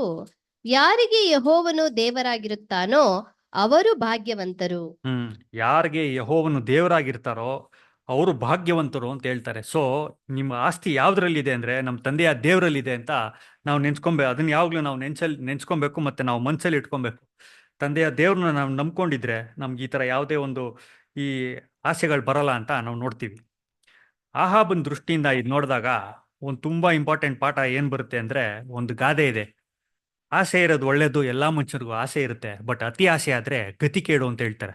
ಸೊ ಈತನ್ಗೆ ಕರೆಕ್ಟಾಗಿ ಅದೇ ಆಗುತ್ತೆ. ನಾವು ಅವಾಗಲೇ ಓದಿದ್ವಿ ವಿಮೋಚನ ಕಾಂಡ 20:17, ಅದು ಬೇಡ. ಅದ್ರಲ್ಲಿ ಹೇಳ್ತಾರೆ, ನಿಮ್ಮ ನೆರೆಯವ್ರ ಮನೆಯವನಾಗ್ಲಿ, ಅವ್ರ ಆಸ್ತಿ ಆಗ್ಲಿ ಅಥವಾ ಅವ್ರ ಹೆಂಡತಿ ಆಗ್ಲಿ ಯಾವ್ದನ್ನು ಆಶಿಸ್ಬೇಡ, ನೀನು ಇರೋದ್ರಲ್ಲಿ ನೀನು ತೃಪ್ತನಾಗಿರು ಅಂತ. ಇವ್ರು ಅದನ್ನ ಮಾಡಲ್ಲ. ಆಮೇಲೆ ಲೂಕನ್ ಬರೆದ ಸುವಾರ್ತೆ 12ನೇ ಅಧ್ಯಾಯ 15ನೇ ವಚನ. ಈ ಒಂದು ಆಸೆಯಿಂದ ಏನಾಗುತ್ತೆ ಅಂತ ನಾವು ನೋಡೋಣ. ಲೂಕ 12:15. ಎಲ್ಲಾ ಲೋಭಕ್ಕೂ ಎಚ್ಚರಿಕೆಯಾಗಿದ್ದು ನಿಮ್ಮನ್ನು ಕಾಪಾಡಿಕೊಳ್ಳಿರಿ. ಒಬ್ಬನಿಗೆ ಎಷ್ಟು ಆಸ್ತಿ ಇದ್ದರೂ ಅದು ಅವನಿಗೆ ಜೀವಾಧಾರವಾಗುವುದಿಲ್ಲ ಹಾ, ಎಂದು ಹೇಳಿ ಒಂದು ಸಾಮ್ಯವನ್ನು ಹೇಳಿದನು. ನಿಮ್ಮ ಆಸ್ತಿನಲ್ಲಿ ಜೀವ ಇಲ್ಲ ಅಂತ ಹೇಳ್ತಾರೆ. ನಿಮ್ಮ ಹತ್ರ ಎಷ್ಟು ಆಸ್ತಿ ಇದ್ರೂ ಅದು ನಿಮ್ಗೆ ಯಾವುದಕ್ಕೂ ಈ ಬೆಲೆ ಇಲ್ಲ ಅಂತ ಹೇಳ್ತಾರೆ. ಆಮೇಲೆ ಹಿಬ್ರಿಯ ಬರೆದ ಪತ್ರಿಕೆ 13ನೇ ಅಧ್ಯಾಯ 5ನೇ ವಚನ. Hebrews 13 chapter 5th verse. 13:5. ದ್ರವ್ಯಾಶೆ ಇಲ್ಲದವರಾಗಿರ್ರಿ, ನಿಮಗಿರುವುಗಳಲ್ಲಿ ತೃಪ್ತರಾಗಿರಿ. ನಾನು ನಿನ್ನನ್ನು ಎಂದಿಗೂ ಕೈ ಬಿಡುವುದಿಲ್ಲ, ಎಂದಿಗೂ ತೊರೆಯುವುದಿಲ್ಲವೆಂದು ದೇವರು ತಾನೇ ಹೇಳಿದ್ದಾನೆ. ದುಡ್ಡಿನ ಆಸೆ, ದ್ರವ್ಯಾಶೆ ಯಾವ್ದು ಇಟ್ಕೊಂಡ್ಬಿಡಿ, ನಾನು ನಿಮ್ ಕೈ ಬಿಡೋದಿಲ್ಲ ಅಂತ ತಂದೆಯ ದೇವರೇನೆ ಒಂದು ಪ್ರಾಮಿಸ್ ಮಾಡಿ ನಮ್ಗೆ ಹೇಳಿದ್ದಾರೆ. ಸೊ ನಮ್ಮ ಹತ್ರ ಏನಾದರೂ ಜಾಸ್ತಿ ಕಮ್ಮಿ ಆದರೂ ತಲೆ ಕೆಡ್ಸ್ಕೊಬಾರ್ದು ಅಥವಾ ಜಾಸ್ತಿ ಆಸೆ ಬೀಳಬಾರ್ದು. ತಂದೆಯ ದೇವ್ರು ನಮ್ಮನ್ನ ನೋಡ್ಕೊಂತಾರೆ ಅನ್ನೋ ಒಂದು ಮನ್ಸಿಟ್ಕೊಳ್ಬೇಕು ನಾವು ಅಂತ ನಾವು ನೋಡ್ತೀವಿ. ಯೆಜ್ಬೇಲ್ ಇನ್ಫ್ಲೂಯೆನ್ಸ್ ಆಹಾಬ್ ಮೇಲೆ ನೋಡೋದಾದ್ರೆ ತುಂಬಾ ಕೆಟ್ಟದಾಗಿತ್ತು. ಅದಕ್ಕೇನೆ ಹೇಳ್ತಾರೆ, ನೀವು ಎಂಥವ್ರ ಜೊತೆ ಸೇರ್ತಿರೋ ಆ ಥರ ನೀವು ಇರ್ತೀರಾ ಅಂತ. ಒಳ್ಳೆಯವ್ರ ಜೊತೆ ಸೇರಿದ್ರೆ ಒಳ್ಳೆಯವ್ರ ಥರ ನೀವು ಇರ್ತೀರಾ, ಕೆಟ್ಟವ್ರ ಜೊತೆ ಸೇರಿದ್ರೆ ಕೆಟ್ಟವ್ರ ಥರ ಇರ್ತೀರಾ ಅಂತ ಹೇಳ್ತಾರೆ. ಮಕ್ಕಳನ್ನ ಸಾಧಾರಣವಾಗಿ ಚಿಕ್ಕ ಮಕ್ಕಳನ್ನ ಬೆಳೆಸೋವಾಗ ಅದನ್ನೇ ಹೇಳ್ತಾರೆ, ಅವ್ನು ಒಳ್ಳೆಯವ್ರ ಜೊತೆ ಬೆಳೆದ್ರೆ ಚೆನ್ನಾಗಿರ್ತಾರೆ, ಅಥವಾ ಒಳ್ಳೆ ಮನೆತನದಲ್ಲಿ ಬೆಳೆದ್ರೆ ಅವ್ರಿಗೆ ಒಂದು ಸಂಸ್ಕೃತಿ ಅನ್ನೋದು ಕಲ್ತ್ಕೊಂತಾರೆ. ಕೆಟ್ಟವ್ರ ಜೊತೆ ಬೆಳೆದ್ರೆ ಕೆಟ್ಟವ್ರ ಥರ ಬೆಳೀತಾರೆ ಅಂತ. ಇದನ್ನ ನಾವು ಕೊರಿಂಥದವರು ಬರೆದ ಮೊದಲನೇ ಪತ್ರಿಕೆ 15ನೇ ಅಧ್ಯಾಯ 33ನೇ ವಚನ. 1ನೇ ಕೊರಿಂಥ್ಯ 15:33. ಮೋಸ ಹೋಗಬೇಡಿರಿ, ದುಸ್ಸಹವಾಸವು ಸದಾಚಾರವನ್ನು ಕೆಡಿಸುತ್ತದೆ. ಹಾ, ಇದೇ ಇಲ್ಲಿ ಅಹಾಬ್ಗಾಗಿದ್ದು. ಜೆಜ್ಬೇಲ್ ಜೊತೆ ಸೇರ್ಕೊಂಡ್ರು, ಅವ್ರು ಕೆಟ್ಟೋಗೋದನ್ನ ನಾವು ನೋಡ್ತೀವಿ. ನಾಬೋತ್ ದೃಷ್ಟಿಯಿಂದ ನೋಡಿ ನಾವೇನು ಕಲಿಬೋದು ಅಂದ್ರೆ, ಈತನಿಗೆ ಒಂದು ಒಂದು ಮೆಂಟಾಲಿಟಿ ಇತ್ತು, ಒಂದು ಸ್ಟ್ರಾಂಗ್ ಮೆಂಟಾಲಿಟಿ ಇತ್ತು. ಅಂದ್ರೆ ಒಂದು ದೃಢವಾಗಿ ನಂಬಿದ್ರು ಅದರಲ್ಲಿ. ದೇವರು ಆಜ್ಞೆ ಕೊಟ್ಟಿದ್ದಾರೆ, ನಾವು ಇದನ್ನ ನೆರವೇರಿಸಲೇಬೇಕು ಅಂತ. ಸೊ ಸ್ವಲ್ಪ ಆಸ್ತಿ ಇರಲಿ ಅಥವಾ ನನ್ನ ಹತ್ರ ಜಾಸ್ತಿ ಆಸ್ತಿ ಆಗಿರಲಿ, ಸೊ ಇಫ್ ಅಹಾಬ್ ಅವ್ರು ಜಾಸ್ತಿ ದುಡ್ಡು ಕೊಟ್ಟರು ಪರವಾಗಿಲ್ಲ, ನನಗೆ ಬೇಡ, ನನ್ನ ಹತ್ರ ಇರೋದು ಸಾಕು ಅನ್ನೋದನ್ನ, ತಂದೆಯ ದೇವ್ರು ಎಷ್ಟು ಕೊಟ್ಟಿದ್ದಾರೋ ಅಷ್ಟರಲ್ಲಿ ನಾನು ನೆಮ್ಮದಿಯಾಗಿ ಸಂತೃಪ್ತಿಯಾಗಿ ಸಂತೋಷವಾಗಿರ್ತೀನಿ ಅನ್ನೋದನ್ನ ಆ ಒಂದು ಮನೋಭಾವ ಇಟ್ಕೊಂಡಿರ್ತಾರೆ. ನಾನೋಕ್ತಿಗಳು 16ನೇ ಅಧ್ಯಾಯ 8ನೇ ವಚನ. ನಾನೋಕ್ತಿ 16:8.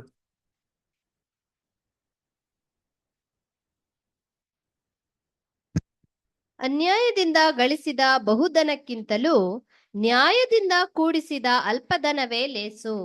ನ್ಯಾಯದಿಂದ ಕೂಡಿದಂತ ಅಲ್ಪ ಧನವೇ ಲೇಸು. ನಾಬೋತ್ತಲ್ಲಿ ಇದ್ದಂಥ ದ್ರಾಕ್ಷಿ ತೋಟನೇ ಎಷ್ಟೋ ವಾಸಿ ಅಹಾಬ್ಗೆ ಇದ್ದಿದ್ದೀರಿ ಆ ಒಂದು ರಾಜ್ಯದಲ್ಲಿ ಇದ್ದಿದ್ದ ಆಸ್ತಿಗಿಂತ ಅಂತ ನೋಡ್ತೀವಿ.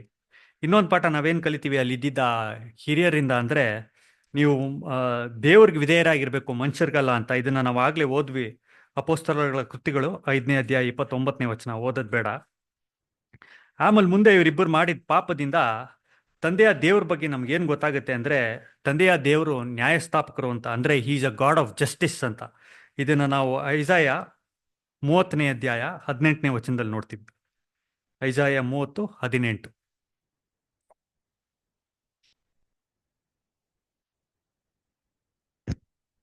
ಹೀಗಿರಲು ಯೆಹೋವನು ನಿಮಗೆ ಕೃಪೆ ತೋರಿಸಬೇಕೆಂದು ಕಾದಿರುವನು, ನಿಮ್ಮನ್ನು ಕರುಣಿಸಬೇಕೆಂದು ಉನ್ನತೋನ್ನತನಾಗಿ ಕಾಣಿಸಿಕೊಳ್ಳುವನು. ಯೆಹೋವನು ನ್ಯಾಯ ಸ್ವರೂಪನಾದ ದೇವರು, ಆತನಿಗಾಗಿ ಕಾದಿರುವವರೆಲ್ಲರೂ ಧನ್ಯರು. ನ್ಯಾಯ ಸ್ವರೂಪನಾದ ದೇವರು ಅಂತ ಹೇಳ್ತಾರೆ. The lord is a god of justice ಅಂತ. ಸೊ ಅವ್ರ ನ್ಯಾಯ ಯಾವಾಗ್ಲೂ ಮಾಡೇ ಮಾಡ್ತಾರೆ ಅನ್ನೋದನ್ನ ನಾವು ನೋಡ್ತೀವಿ. ಸೊ ಇದರಲ್ಲಿ ನೀವು ಹಾಗೆ ಮುಂದೆ ಓದ್ಕೊಂಬಂದ್ರೆ, ಅಹಾಬ್ ಒಂದು ಯುದ್ಧದಲ್ಲಿ ಸತ್ತೋಗ್ತಾರೆ. ಆಮೇಲೆ ಯೆಜ್ಬೇಲ್ ಕೂಡ 2ನೇ ಅರಸು 9ನೇ ಅಧ್ಯಾಯ 30ರಿಂದ 37ರಲ್ಲಿ ಆಕೆ ಸಾಯೋದನ್ನ ನಾವು ನೋಡ್ತೀವಿ. ಅದು ಓದೋದ್ ಬೇಡ, ನೀವು ಮನೇಲಿ ಓದ್ಕೊಳ್ಳಿ. ಸೊ ಇವರಿಬ್ಬರಿಗೂ ಪಾಪ ಮಾಡಿದಕ್ಕೋಸ್ಕರ ಇವರಿಗೆ ಮರಣ ಬರೋದನ್ನ ನಾವು ನೋಡ್ತೀವಿ. ರೋಮಾಪುರದವರಿಗೆ ಬರೆದ ಪತ್ರಿಕೆ 6ನೇ ಅಧ್ಯಾಯ 23ನೇ ವಚನ.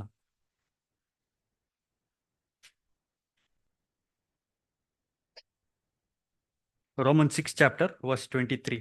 ಯಾಕೆಂದರೆ ಪಾಪವು ಕೊಡುವ ಸಂಬಳ ಮರಣ, ದೇವರ ಉಚಿತಾರ್ಥವರವು ನಮ್ಮ ಕರ್ತನಾದ ಕ್ರಿಸ್ತ ಯೇಸುವಿನಲ್ಲಿರುವ ನಿತ್ಯ ಜೀವ. ಪಾಪದ ಸಂಬಳ ಮರಣ ಅಂತ ನೋಡ್ತೀವಿ. ಇವರಿಬ್ರು ಪಾಪ ಮಾಡ್ತಾರೆ, ಅದಕ್ಕೋಸ್ಕರ ಅವ್ರ ಮರಣ ಬಂದೇ ಬರೋದನ್ನ ನಾವು ನೋಡ್ತೀವಿ. ಸೊ ಕರ್ತನಲ್ಲಿ ಪ್ರಿಯರೇ, ಇವತ್ತು ನಾವು ನಾಬೋತನ ಒಂದು ಚಿಕ್ಕ ಒಂದು ದ್ರಾಕ್ಷಿ ತೋಟ, ಅದರಲ್ಲಿ ಸುತ್ತಮುತ್ತ ನಡೆದಂಥ ಎಲ್ಲ ಘಟನೆಗಳು ವಿಷಯಗಳನ್ನ ನಾವು ಧ್ಯಾನ ಮಾಡಿದ್ವಿ. ಅದರಿಂದ ಒಂದಷ್ಟು ಹಲವಾರು ವ್ಯಕ್ತಿಗಳು ಅಂದರೆ ಆಹಾಬ್, ಜೆಜಬೇಲ್, ಮತ್ತೆ ಅಲ್ಲಿದ್ದಂಥ ಹಿರಿಯರು, ಜೊತೆಗೆ ಮುಖ್ಯವಾಗಿ ನಾಬೋತ್, ಇವ್ರ ಬಗ್ಗೆ ಕೂಡ ಕೆಲವು ವಿಷಯಗಳನ್ನ ಧ್ಯಾನ ಮಾಡಿಬಿಟ್ಟು ಅದರಲ್ಲಿದ್ದಂಥ ನಮ್ಮ ಪಾಠಗಳನ್ನ ನಾವು ಧ್ಯಾನ ಮಾಡಿದ್ವಿ. ಈ ಪಾಠಗಳನ್ನ ನಾವು ನಮ್ಮ ಮನಸ್ಸಲ್ಲಿ ಇಟ್ಕೊಂಡು, ಯಾಕಂದರೆ ನಾವು ಈ ಲೋಕದಲ್ಲಿ ಬದುಕಿರುವಾಗ ನಮ್ಗೆ ಆಸೆ ಅನ್ನೋದು ಬಂದೇ ಬರುತ್ತೆ. ಆಸೆ ಇಲ್ದಿರೋ ಮಂಚ ಇಲ್ಲ. ಬಟ್ ಆ ಆಸೆ ಬಂದಾಗ ಅದೆಲ್ಲದನ್ನು ನಾವು ಕಂಟ್ರೋಲಲ್ಲಿ ಇಟ್ಕೊಂಡು ತಂದೆಯ ದೇವ್ರನ್ನ ನಂಬ್ಕೊಂಡು ನಮ್ಮ ಜೀವನವನ್ನು ನಡೆಸೋಣ. ಅತಿಯಾಸೆ ಗತಿ ಕೇಡು ಅಂತ ನಾವು ನೋಡಿದ್ವಿ. ಆ ಥರ ಆಗದೆ ಇರೋ ಥರ ದೇವ್ರು ನಮ್ಗೆ ಎಷ್ಟು ಕೊಟ್ಟಿದ್ದಾರೋ ಅಷ್ಟರಲ್ಲಿ ನಾವು ತೃಪ್ತಿಯಾಗಿತ್ಕೊಂಡು ನೆಮ್ಮದಿಯಾಗಿತ್ಕೊಂಡು ತಂದೆಯ ದೇವ್ರಿಗೆ ವಿಧೇಯರಾಗಿತ್ಕೊಂಡು ನಾವಿರೋ ಹಾಗೆ ತಂದೆಯ ದೇವ್ರು ನಮ್ಮೆಲ್ಲರನ್ನ ಆಶೀರ್ವದಿಸ್ಲಿ. ಈ ವಾಕ್ಯಗಳನ್ನ ಕೂಡ ಆಶೀರ್ವದಿಸ್ಲಿ. ಆಮೇಲೆ ಆಮೇನ್ ಆಮೇನ್. ಥ್ಯಾಂಕ್ ಯು ರೀ.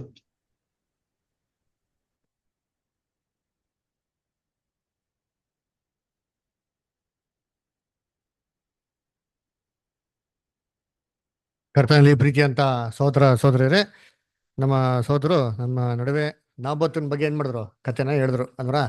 ಸೊ ಈ ಕಥೆ ನಾವು ಎಷ್ಟೋ ಸತಿ ಏನ್ ಮಾಡ್ತೀರಿ, ಓದಿತೀರಿ. ಚಿಕ್ಕ ವಯಸ್ಸಲ್ಲಿ ಇರ್ಬೇಕಾದ್ರೆ ಏನೋ ಸಂಡೇ ಕ್ಲಾಸ್ಗೆ ಹೋಗಿದ್ರೆ ಮಕ್ಳುಗಳಿಗೆ ಏನ್ ಮಾಡ್ತಾರೆ, ಒಂದು ಒಳ್ಳೆ ನೀತಿ ಪಾಠದ ತರ ಏನ್ ಮಾಡ್ತಾರೆ, ಹೇಳ್ಕೊಡ್ತಾ ಇದಾರೆ. ಸೊ ಅದೇ ರೀತಿ ಇದ್ರಲ್ಲಿ ನೋಡ್ಬೇಕಾದ್ರೆ ಎಷ್ಟೋ ಒಂದು ಅಮೂಲ್ಯವಾಗಿರೋ ಪಾಠ ನೋಡ್ತೀನಿ ಅಲ್ರ. ನಾಬೋತು ಪಾಪ ಎಷ್ಟು ಒಳ್ಳೆ ಮನುಷ್ಯ ಅದರ, ಅಮಾಯಕ ಅದರ. ಅವನ ಹತ್ರ ಇದ್ದಿದ್ದು ಒಂದೇ ಒಂದು ತೋಟ ಅಲ್ವರ, ಒಂದೇ ಒಂದು ದ್ರಾಕ್ಷಿ ತೋಟ ಇದ್ದಿತ್ತು ಅಲ್ವರ. ಆದ್ರೆ ಆಹಾಬ್ ಬಂದ್ಬಿಟ್ಟು ದೊಡ್ಡ ಅರಸ ಅಲ್ಲ, ಇಡೀ ಇಸ್ರೇಲ್ ಯಾರ ಕಂಟ್ರೋಲ್ ಇದೆ, ಅವ್ನ ಕಂಟ್ರೋಲ್ ಇದೆ. ಅವ್ನ್ ಮನ್ಸು ಮಾಡಿದ್ರೆ ಇದೇ ತರ ಒಂದು ದ್ರಾಕ್ಷಿ ತೋಟನ ಬೇರೆ ಜಾಗದಲ್ಲಿ ಮಾಡೋ ಇದಕ್ಕಿಂತ ಚೆನ್ನಾಗಿ ಅವ್ನು ಮಾಡ್ಬೇಕು. ಆದ್ರೆ ಅವ್ನಿಗೆ ಏನ್ ಬೇಕಾಯ್ತು ಅಂದ್ರೆ ತನ್ನ ಅರಮನೆಯಿಂದ ನೋಡಿದ್ರೆ ಕರೆಕ್ಟಾಗಿ ಏನ್ ಕಾಣಿಸ್ಬೇಕು, ಅವ್ನಿಗೆ ಒಂದು ಬ್ಯೂಟಿಫುಲ್ ಆಗಿರೋ ತೋಟ ಇರ್ಬೇಕು. ಎಲ್ಲರಿಗೂ ಆಸೆ ಅಲ್ವಾ, ಮನೆ ಇರ್ಬೇಕು, ಮನೆ ಮುಂದೆ ಏನಿರ್ಬೇಕು ತೋಟ ಇರ್ಬೇಕು ಅಂತ. ಆ ತರ ಇವನ್ಗೊಂದು ಆಸೆ. ಅದಕ್ಕೆ ಒಂದು ಕುತಂತ್ರ ಮಾಡ್ತಾನೆ ಅದರ. ನೋಡಿ ಇವನು ಎಂತ ಒಬ್ಬ ರಾಜ ಅಂತಂದ್ರೆ ಒಂದು ಸ್ಟೆಬಿಲಿಟಿ ಇಲ್ದಿರೋಂಥ ರಾಜ. ಅಂದ್ರೆ ಒಂದು ಸ್ಥಿರವಾದ ಮನಸ್ಸಿನಾಗಿಲ್ಲ ಇಲ್ಲ ಅದರ. ಏನೋ ಒಂದು ವಸ್ತು ಸಿಕ್ಕಿಲ್ಲ ಅಂತ ಅಂದ್ಬಿಟ್ಟು ಏನ್ ಮಾಡ್ಬಿಡ್ತಾನೆ,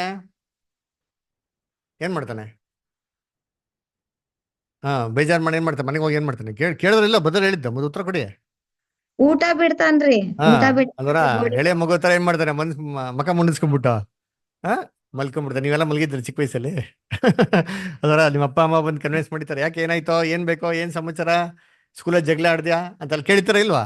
ಇದೇ ತರ ಇವನೇನ್ ಮಾಡ್ತಾನೆ, ಹೋಗಿ ಅವನು ಮಕ ಮುನ್ಸ್ಕೊಂಡ್ ಮಲ್ಕೊಂಡ್ಬಿಡ್ತಾನೆ ಅಲ್ವರ. ನೋಡಿ ಇಸ್ರೇಲ್ ರಾಜ ಅಂತಂದ್ರೆ ಅವ್ನಿಗೆ ನ್ಯಾಯ ಪ್ರಮಾಣದ ರೂಲ್ಸ್ ಎಲ್ಲ ಏನಾಗಿರ್ಬೇಕು, ಚೆನ್ನಾಗೆ ಗೊತ್ತಿರ್ಬೇಕು. ಏನ್ ಗೊತ್ತಿರ್ಬೇಕು, ಆ ಒಂದು ನೆಲ ಬಂದ್ಬಿಟ್ಟು ಯಾರ್ದು, ಅದು ದೇವ್ರದು. ಅದು ಕೊಟ್ಟಿರೋದು ಏನ್ರಿ, ಜನಗಳಿಗೆ ವಾಸ ಮಾಡಕ್ಕೆ ಏನ್ ಮಾಡಿದ್ರೆ ಕೊಟ್ಟಿದ್ದಾರೆ. ಯಾವುದೇ ಕಾರಣಕ್ಕೂ ಮತ್ತೊಬ್ಬರಿಗೆ ಏನ್ ಮಾಡಂಗಿಲ್ಲ, ಮಾರಾಗೆ ಇಲ್ಲ. ಯಾಕಂದ್ರೆ ಯೂಬಿಲಿ ಒಂದು ಪ್ರಮಾಣ ಇತ್ತು. ಅದೇ ಅನ್ಫಾರ್ಚುನೇಟ್ಲಿ ಇಸ್ರೇಲ್ ಅಲ್ಲಿ ಒಬ್ಬ ವ್ಯಕ್ತಿ ಕೂಡ ಯೂಬಿಲಿನ ಏನ್ ಮಾಡಕ್ಕಿಲ್ಲ, ಒಂದ್ಸತಿ ಕೂಡ ಆಚರಣೆ ಮಾಡಕ್ಕೆ ಹೋಗಿಲ್ಲ ಅಲ್ವರ. ಏನಿವೆ ನೋಡ್ಬೇಕಾದ್ರೆ ಅದೇ ಪ್ರಮಾಣ ಗೊತ್ತಿರ್ಬೇಕಾದ್ರೆ ಅವನೇನ್ ಬೇಕಾದ್ರೆ ಪ್ರಕಾರ ನಡ್ಕೊಬೇಕಾಯ್ತು. ಅದಕ್ಕೆ ಏನ್ ಮಾಡ್ತಾನೆ ಅಂತಂದ್ರೆ ಒಂದು ಡಿಸ್ಕರೇಜ್ ಆಗಿ ತುಂಬಾ ಮೋಸವಾಗಿ ಅವ್ನು ಬೇಜಾರಾಗಿ ಮಲ್ಕೊಂಡಿರ್ಬೇಕಾದ್ರೆ ಇದನ್ನ ಕನ್ವಿನ್ಸ್ ಮಾಡಕ್ಕೆ ಯಾರು ಬಿಡ್ತಾಳೆ ಅಲ್ಲ. ಅದು ಎಂತ ದುಷ್ಟಗಳು ನೋಡಿದ್ದೀನಿ ಅಲ್ವರ.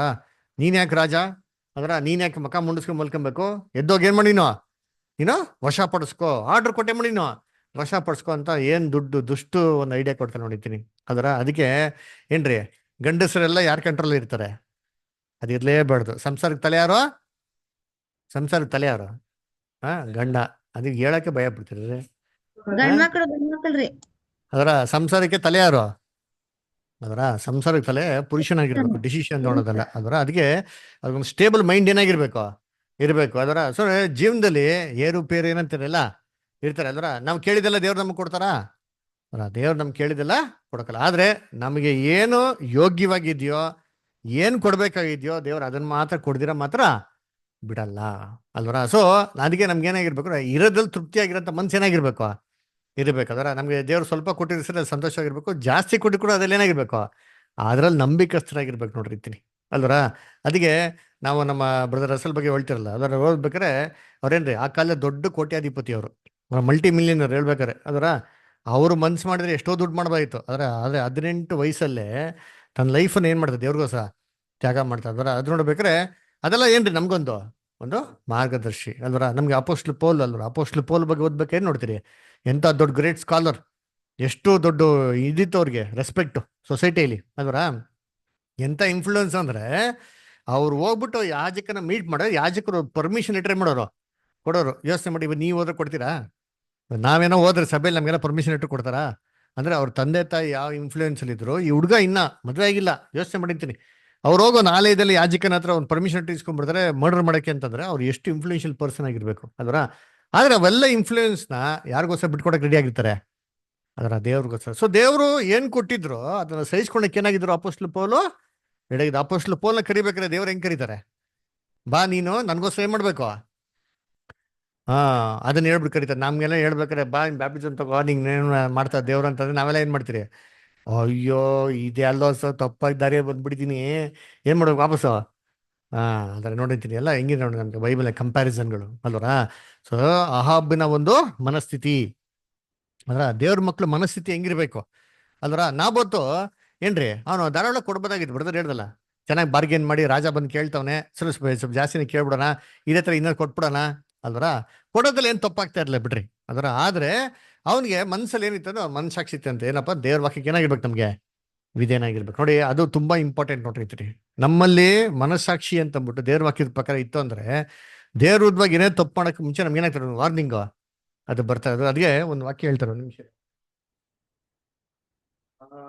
ಕೊರಿಂಥ್ಯಕ್ಕೆ ಸಭೆಗೆ ಒಂದು ನಿಮಿಷ, the love of god constraint me ಅಂತ ಒಂದು ವಾಕ್ಯ ಬರ್ತಾರೆ ನೋಡ್ರಿ. ನನ್ನ ಒತ್ತಾಯ ಪಡಿಸ್ತದೆ ಅಂತ ಹೇಳ್ತಾರೆ, ನೋಡಿದ್ರ ವಾಕ್ಯ?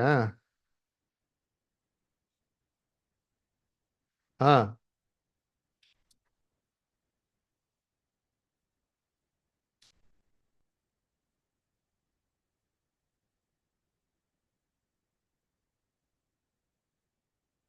ಕೊರಿಂಥ್ಯಲ್ಲೇ ಬರ್ತಾ ನೋಡಿರ್ತೀನಿ.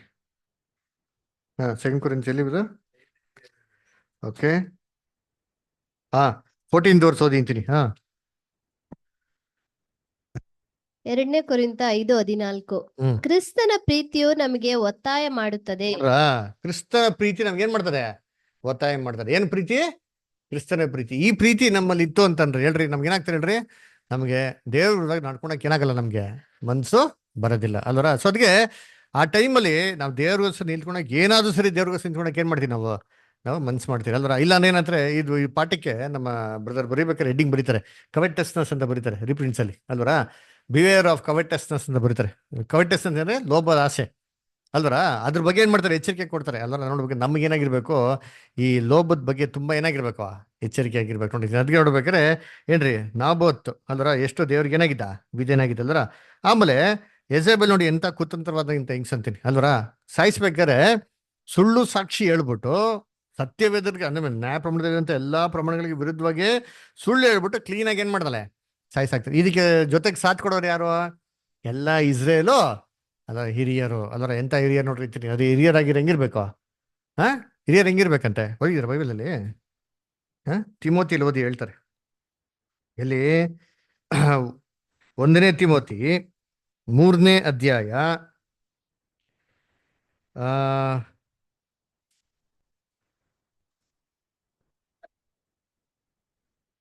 9ನೇ ವಾಕ್ಯ, 8 ಮತ್ತು 9 ಓದಿ. ಅದೇ ರೀತಿಯಾಗಿ ಸಭಾ ಸೇವಕರು ಗೌರವವುಳ್ಳವರಾಗಿರಬೇಕು. ಅವರು 2 ಮಾತಿನವರು. ಏನ್ರಿ 2 ಮಾತಿನವರು? ಏನ್ 2 ಮಾತು ಅಂತಾರೆ? ಇಂಗ್ಲಿಷಲ್ಲಿ ಬರ್ತಾರೆ ನೋಡಿ. ಇಂಗ್ಲಿಷಲ್ಲಿ ಬರ್ತಾರೆ ಏನ್ರಿ, likewise must they be grave not double tongue ಅಂತ ಹೇಳ್ತಾರೆ. ಡಬಲ್ ಟಂಗ್ ಏನು? 2 ನಾಲ್ಗೆ. ಯಾವ ಪ್ರಾಣಿಗೆ ಐತಿ? ಎಲ್ಲಿ ನಾಲ್ಗೆ? ಒಂದಿಗೆ ಇರೋದು ನೋಡ್ರಿ ಐತೀನಿ. ಅದರ ಮಿಕ್ಕಿದ ಎಲ್ಲಾ ಪ್ರಾಣಿಗಳಿಗೆ ಏನಿರೋದು ಅಲ್ಲ. ಲಿಸರ್ಡ್ ಏನೋ ಇನ್ನೊಂದು ಬರ್ತಾರೆ, ಬಿಗ್ ಲಿಸರ್ಡ್ ಅದಲ್ಲ ಅದು. ಅದಕ್ಕೊಂದು 2 ನಾಲ್ಗೆ. ಅಷ್ಟು ಬಿಟ್ರೆ ಇನ್ ಎಲ್ಲಾ ಪ್ರಾಣಿಗಳಿಗೆ ಇರೋದೇನ್ರಿ ಅವರ. ಅಂದ್ರೆ ಏನಂದ್ರೆ ಹೆಂಗಿರ್ಬೇಕು ಅಂದ್ರೆ ಮಾತು ತರ ಇರ್ಬೇಕು, ಒಂದೇ ತರ ಇರ್ಬೇಕು, ದೃಢವಾಗಿರ್ಬೇಕು. ಅದ್ರಲ್ಲಿ ಬಂದ್ಬಿಟ್ಟು ಚಂಚಲವಾದಂತ ಮನ್ಸು, ಯಾರ್ದ ಮನ್ಸಿಗೆ ಮೆಚ್ಚಬೇಕು ಅಂತ ಅಂದ್ಬಿಟ್ಟು ಮಾತಾಡೋಂಥ ಮನ್ಸು ಏನಾಗಿರ್ಬಾರ್ದು, ಇರ್ಬಾರ್ದು. ಅಹಾಬ್ ರಾಜ್ಯನ್ಗೆ ಈ ತರ ಒಂದ್ ಮನ್ಸು ಏನಾಗಿರ್ಬೇಕಾಯ್ತು, ಇರ್ಬೇಕಾಯ್ತು. ಹಿರಿಯರಿಗೆ ಅಲ್ಲಿ ಅಂತ ಏನು ಇಸ್ರೇಲ್ ಜನಗಳು ಹಿರಿಯರಿಗೆ ಏನಾಗಿರ್ಬೇಕು, ಈ ತರ ಒಂದು ಒಳ್ಳೆ ಫರ್ಮ್ ಆಗಿರೋಂಥ ಒಂದು ಡಿಸಿಷನ್ ನೋಡಿ. ಇವಾಗ ರಾಜ ಎಲ್ಲ ಹಿರಿಯರು ಸೇರ್ಬಿಟ್ಟು ಅವ್ನು ರಾಜನ ಕರೆಕ್ಟ್ ಮಾಡಿದ್ರೆ ಏನ್ ಮಾಡಿದನು ರಾಜ? ತಿದ್ಕೊಂಡಿರೋನು ಅಲ್ವರ. ಯೋಚನೆ ಮಾಡಿದ್ದೀನಿ ಇವ್ರಿಗೆಲ್ಲ ಏನಾಗ್ಬಿಡ್ತು ಅಂತಂದ್ರೆ ಅವನಕ್ಕಿಂತ ಅವ್ರ ಹೆಂಡತಿ ಮೇಲೆ ತುಂಬಾ ಭಯ ಜಾಸ್ತಿ. ಅದಕ್ಕೆ ನೋಡ್ಬೇಕಾರೆ ಬೈಬಲ್ ಬರ್ತಾರೆ, the fear of man brings snare ಅಂತ ಬರ್ತಾರೆ. ಮನುಷ್ಯರಿಗಾಗಿ ಏನ್ ಮಾಡಕ್ ಹೋಗ್ಬಾರ್ದು, ಭಯ ಪಡಕ್ ಹೋಗ್ಬಾರ್ದು ಅಲ್ವರ. ಆಮೇಲೆ ನೋಡಿ ಮುಂದಕ್ಕೆ ಹೇಳ್ತೇವೆ, ಬುದ್ಧಿ ಕಂಟಿನ್ಯೂ ಮಾಡಿ. ಮಧ್ಯ ನಿರತರು ನೀಚ ಲಾಭವನ್ನು ನೋಡಿ. ನೀಚ ಲಾಭ ಏನ್ರಿ? ನೀಚ ಲಾಭ ಅಂತಂದ್ರೆ ಈ ಬರೀ ದುಡ್ಡಿನ ಬಗ್ಗೆ ಎಲ್ಲ, ಬೇರೆ ಬೇರೆ ತರ ಎಲ್ಲ ಬೆನಿಫಿಟ್ಸ್ಗಳು. ಅದರ ನೀಚ ಲಾಭ, ಕುತಂತ್ರ ಒಂದು ಬುದ್ಧಿಗಳಿಂದ ತಮ್ಮ ಒಂದು ಕೆಲಸನ ಸಾಧನೆ ಮಾಡ್ಕೊಡಂತ ಬುದ್ಧಿ. ಆಮೇಲೆ ಆಗಿರದೆ ನಂಬಿದವರಿಗೆ ಪ್ರಕಟವಾಗಿರುವ ಸತ್ಯಾರ್ಥವನ್ನು ಶುದ್ಧ ಮನಸ್ಸಾಕ್ಷಿಯಿಂದ ಕೈಗೊಳ್ಳುವವರು. ಏನ್ರಿ? ಶುದ್ಧ ಮನಸ್ಸಾಕ್ಷಿಯಿಂದ ಸತ್ಯ ನಿಮ್ಮನ್ನ ಕೈಗೊಳ್ಳೋರಾಗಿರ್ಬೇಕು ಅಂತ ಹೇಳ್ತಾರೆ. ಅದಕ್ಕೆ ಯೆಹೋವನ ಪರ್ವತದಲ್ಲಿ ವಾಸ ಮಾಡತಕ್ಕಂಥ ಯಾರು ಮನ್ಸಾರಿ ಯಾರು ಸತ್ಯವನ್ನು ಮಾತಾಡ್ತಾನೋ ಸತ್ಯ ಏನ್ ಮಾಡ್ಬೇಕು ಮನ್ಸಿಂದ ಏನ್ ಮಾಡ್ಬೇಕು ನಾವು ಮನ್ಸಾರೆಯಿಂದ ಮಾತಾಡೋರು ಆಗಿರ್ಬೇಕು. ನೋಡೋ ಅದಕ್ಕೆ ಈ ರಾಜನ್ಗೆ ಈ ಗುಣಗಳು ಏನಾಗಿರ್ಲಿಲ್ಲ ಇರ್ಲಿಲ್ಲ. ಅದಕ್ಕೆ ಏನ್ ಮಾಡ್ದ ಅಂದ್ರೆ ಏನೋ ಕುತಂತ್ರವಾಗಿ ಒಂದು ಯೋಜನೆ ಮಾಡ್ಬಿಟ್ರು. ಇದು ಯಾರಿಗೂ ಗೊತ್ತಿರಲಿಲ್ಲ ನೋಡಿರ್ತೀನಿ ಅಲ್ವರ. ಯೋಚನೆ ಮಾಡ್ರಿ, ಆ ಕಾಲದಲ್ಲಿ ಇದು ನಡಿಬೇಕಾದ್ರೆ ಯಾರಿಗೂ ಗೊತ್ತಿರ್ತಾರ? ಯಾರು ಗೊತ್ತಿರಲ್ಲ. ಇವಾಗ ರಾಣಿ ಹೇಳ್ತಾರೆ, ರಾಣಿ ಹೇಳಿದ ತಕ್ಷಣ ಜನಗಳು ಏನ್ ಮಾಡ್ತಾರೆ ನಂಬಿರ್ತಾರೆ ಅಷ್ಟೇ. ಅದರ ಆ ಜನಗಳು ಹೋಗ್ಬಿಟ್ಟು ಕ್ರಾಸ್ ವೆರಿಫೈ ಮಾಡಿ ಇನ್ಸ್ಪೆಕ್ಷನ್ ಮಾಡಕ್ ಹೋಗಿರ್ತಾರ, ಇನ್ವೆಸ್ಟಿಗೇಟ್ ಮಾಡಕ್ ಹೋಗಿರ್ತಾರ? ಇಲ್ಲ. ಆದ್ರೆ ಗುಪ್ತವಾಗಿ ನಡೆದಿರೋಂಥ ವಿಚಾರನ ಸತ್ಯವೇದದಲ್ಲಿ ಮಾಡೋ ದೇವ್ರು ಒಂದು ಪ್ರವಾದಿ ಮುಖಾಂತರ ಹೇಳೋರು. ಪ್ರವಾದಿ ಎಲಿಯಾ ಬಂದು ಹೇಳ್ತಾ ನೋಡಿ ಓಪನ್ ಆಗಿ, ಅದರ ಏನ್ ಬೋಲ್ಡ್ನೆಸ್ ಇರ್ಬೇಕು ನೋಡಿ ಅಂತೀನಿ. ಎಲಿಯನ್ನ ಸಾಯಿಸ್ಬೇಕು ಅಂತ ಯಾರು ಹೋಗಿದ್ದ? ಜೆಜೆಬೆಲ್. ಆದ್ರೆ ಏನ್ ಮಾಡಲ್ಲ ಅವನು ಎದ್ರಕ್ ಹೋಗಿಲ್ಲ. ಅದರ ಕ್ಲೀನ್ ಆಗಿ ಏನ್ ಮಾಡ್ತಾರೆ, ಜಡ್ಜ್ಮೆಂಟ್ ನ ಪಾಸ್ ಮಾಡ್ತಾರೆ. ದೇವ್ರು ಯಾವ ರೀತಿ ಹೇಳಿದ್ರು ಅದೇ ತರ ಜಡ್ಜ್ಮೆಂಟು ಆಯ್ತು. ಅದಕ್ಕೆ ದೇವ್ರ ನೀತಿ ಹೆಂಗ್ ಗೊತ್ತಾ, ತಡವಾದ್ರೂ ಸರಿ ತೀರ್ಪು ಏನ್ ಮಾಡ್ತಾರೆ ದೇವ್ರು ಕೊಟ್ಟೆ ಕೊಡ್ತಾರೆ. ನಿಧಾನವಾಗಾದ್ರೂ ಸರಿ ದೇವ್ರು ಕೊಟ್ಟೆ ಕೊಡ್ತಾರೆ. ಆದ್ರೆ ನೋಡಿ ನಮ್ಗೇನಪ್ಪ ಪಾಠ ಅಂತಂದ್ರೆ, ಈ ತರ ಒಂದು ಬುದ್ಧಿಗಳು ಏನ್ರಿ, ಇಂಥ ಒಂದು ಸವಾಸಗಳು ನಾವೇನ್ ಮಾಡಕ್ ಹೋಗ್ಬಾರ್ದು, ಮಾಡಕ್ಕೆ ಹೋಗ್ಬಾರ್ದು. ದೇವರು ನೀತಿ ಉಳ್ಳ ದೇವರು.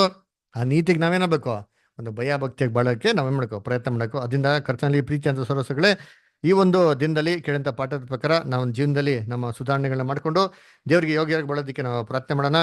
ವಾಕ್ಯನ ಕೊಟ್ಟಂತ ಸಹೋದರನ್ ಕೂಡ ನಾವು ಪ್ರಾರ್ಥನೆ ನೆನೆಸ್ಕೊಳ್ಳೋಣ. ದೇವರು ಇನ್ನ ಹೆಚ್ಚಿನ ರೀತಿಯಲ್ಲಿ ಆಶೀರ್ವದಿಸಿ ಕೃಪೆ ಕೊಟ್ಟು ಇನ್ನ ಒಳ್ಳೆ ವಾಕ್ಯಗಳನ್ನ ನಮ್ಮಲ್ಲಿ ಹಂಚ್ಕೊಂಡಂತೆ ಕೂಡ ಅವ್ರಿಗೆ ದಯ ನೀಡ್ಲಿ ಅಂತ ಕೇಳ್ಕೊಂಡು ಹೋಗೋಣ. ಅದೇ ರೀತಿ ಕೆಲವೊಂದು ಅನೌನ್ಸ್ಮೆಂಟ್ಗಳು